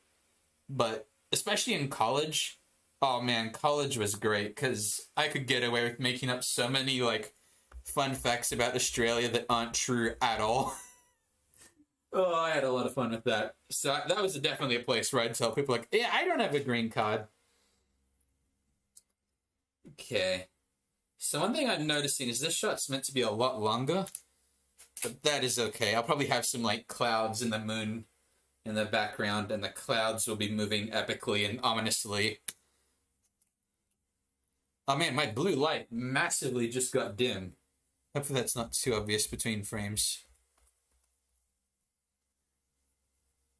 I didn't tell people I rode kangaroos to school, but so there's this animal that we made up in Australia called a drop bear, and it does not exist. So basically you tell people that that there's these angry koala bears that will jump out of trees and eat people. I just bumped the camera. But I think it's okay because it's a green screen shot. But yeah, so what did I? Oh yeah, so basically my favorite thing in college was to tell people about drop bears and how they eat all the tourists. And I got a lot of people with that one because usually I'd started off with a true story and then lead in with that one. So like one thing I used to like a true thing that happened to me in Australia is that my parents took me to a petting zoo and I got punched by a kangaroo when I was like 4. And it's like one of my favorite stories to tell because people are like, that's so cool. And then I'd tell them about drop bears, which are not real. And because the first story is true, they're just like, oh, the second one must be. And then I would tell people about drop bears that eat people. Description for your live streams, sleep's overrated. Yes, I did put that in there. I think this is a pretty good fall, if I do say so myself. I am very happy with how this came out. So technically there's... How much more of this shot does it need to fill up? Looks like it's the frame 39. That's fine, we can have a couple still frames. About 20 at the end of just the clouds moving by ominously.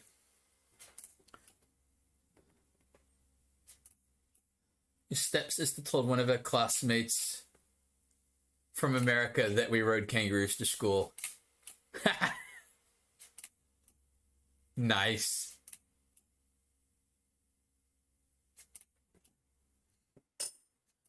Wait, so XVR, are you Australian?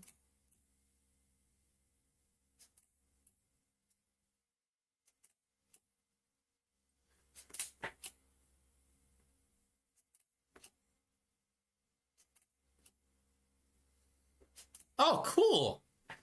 Yeah, I don't get to talk to many people from Australia anymore, so welcome. It is great to have you here. That is awesome. Do you mind if I ask, like, what state you live in?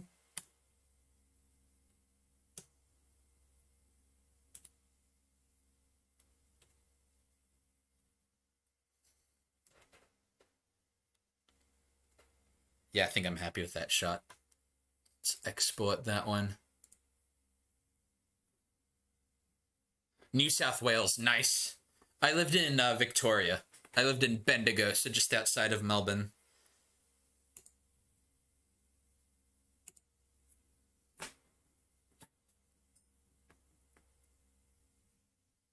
NSW stands for New South Wales, Amrita. Yeah. It's, that's where Sydney is. So that's probably the most famous city in New South Wales.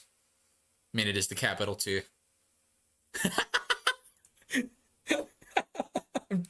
So I'm just laughing at watching it fall out of the crow's nest. It's meant to be such a serious moment because it's like when the Kraken is like completely destroying the ship, but it just looks so funny out of context. It's just like, boom, there you go. Is that I think I've got a smudge on my camera about here. Or is that a smudge on my computer screen? It is a smudge on the camera. I'll have to clean that off. That should come off with the green screen, though. Am I going to add pirates? Oh, yes. To answer XVR question, yes, I've been to Melbourne. I took a few excursions to Melbourne, and my aunt actually lives there. And then, am I going to add Pirates of the Caribbean music to this video? So I'm not gonna do that because I'm trying to get monetized, and if I use Pirates of the Caribbean music, I get a copyright claim on the video. But I spent hours going through Epidemic Sound by finding the best pirate and creepy music, and if I do say so myself, it's pretty good. But what I will definitely do is I'm gonna make ads for this video in YouTube Shorts. Those will have Pirates of the Caribbean music because that doesn't give you a copyright claim. So I will definitely use some Pirates of the Caribbean music in that one. Okay, import media, scene 34. Pause my music so I can actually pay attention to this part. Okay, so it is the right size. Then what we're gonna do...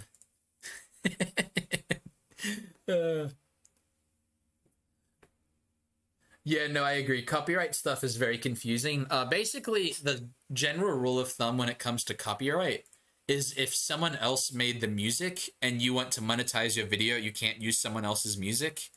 But I use Epidemic Sound, which is basically a service where I pay them a monthly fee, and I can use all the music that they make, which is really convenient. And I've also got the business plan because I also make ads for people in stop motion. So I make ads for my local Lego store.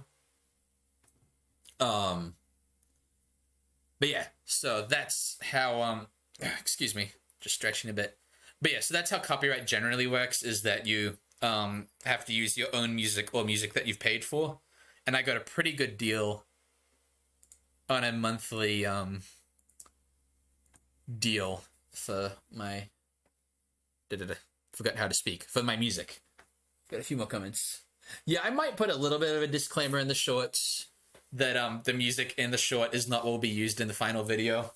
But generally people are pretty understanding about that. Like I'd had some shorts lately that were footage from other videos. And no one got upset about that. That one actually did really well. It's got like 15,000 views, which is really nice. Okay, I'm going to go through this frame by frame, make sure that it looks good. There's a little bit of green, I think, reflecting on her clothing. That's interesting, because she's really far away from the green screen.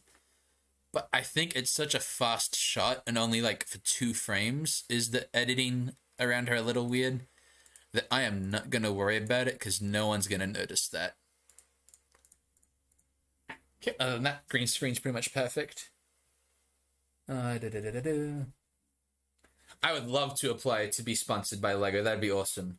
Have I ever told people that Australia's upside down? Yes. In college, I constantly got told that I lived upside down. So I didn't even have to tell people that. It was kind of funny. It's not extremely creative, and it got kind of repetitive, but it was funny just because of that. My college friends would constantly be like, oh, you did that wrong. It's just because you're used to being upside down. So I've probably heard that one many, many times. But I enjoyed it. It's funny. It was a good, fun joke in college. Although now that I'm not at college, everyone I live near, like, sees me often, and it's not a bunch of college friends, so I don't get as many upside-down jokes anymore. Okay, let's see. How many shots have we done? 1, 2, 3, 4, 5, 6. Done 7. Nice. We are making good progress now.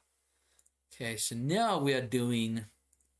Oh, this is... Yes, now we get to do the shot of the tentacle coming up to the crow's nest. Which I believe is this one? Nope. Nope. Yeah, this one. This is gonna be cool. Shot 31. We finally get to put the tentacle. Have you ever heard people say that Australia does not exist? Yes, I have. It is the most annoying thing. I guess it's part of an extension of, like, the flat earth belief that if the earth is flat, that Australia apparently can't exist. But, you know, I have met people who said that. Usually, though, it would be, I never got to talk to someone who said it didn't exist. It was usually online I'd meet these people. And they'd be like, all Australians are just paid actors to make people think the world's round. And then every Australian responds with, where's my money? Which is true, because I am not getting money right now for being Australian. As convenient as that would be. Yes, it is definitely very annoying. Although, flat earth in generally is kind of annoying just because it becomes a spam thing that people put in the comments over and over and over again. Oh, cool, look at this. I didn't realize I could look at this. I'm getting distracted now. I can look at how many people have been watching. That's cool. Warning, the stream's current bitrate is lower than the recommended bitrate. Nah, we're fine. Okay, so we are up to shot 31. The tentacle. Let's see. How to get paid on a credit card. I agree. Like, where is this money that Ness is paying us? Okay, I'm gonna see how my lights are doing battery-wise. Not doing too bad. My phone's the one charging right now. That is fine. Okay. So, I'm gonna have... Oh yeah, this is gonna look cool. Okay, Amrita, enjoy your breakfast. Thank you for sticking around for so long. I really appreciated that. You have been a joy to have around. Have a great day, and enjoy your breakfast.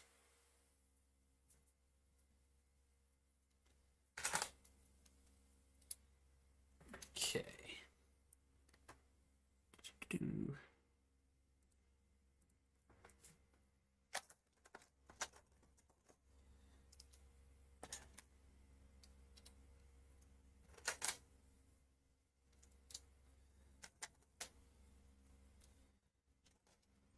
You gotta have 2x VR. Okay, sounds good. I will see you later. I'm probably going to be streaming about the same time again tomorrow. So if you want to stop by again, love to have you again. And either way, I hope you get to see the video once it's out, because I'm very excited for this one.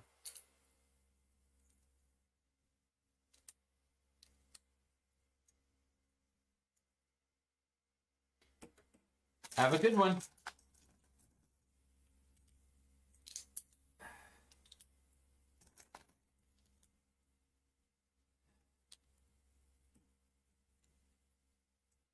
Oh, awesome. You will have time. That is great. Well, I will look forward to seeing you again tomorrow. Have an absolutely fabulous day. And I will see you then. In the meantime, I'm going to keep animating and neglect sleep. I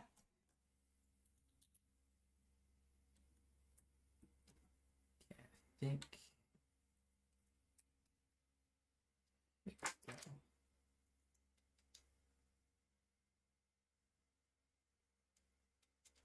I don't remember how I did this part. Yeah, there we go. So I'm gonna this a little bit.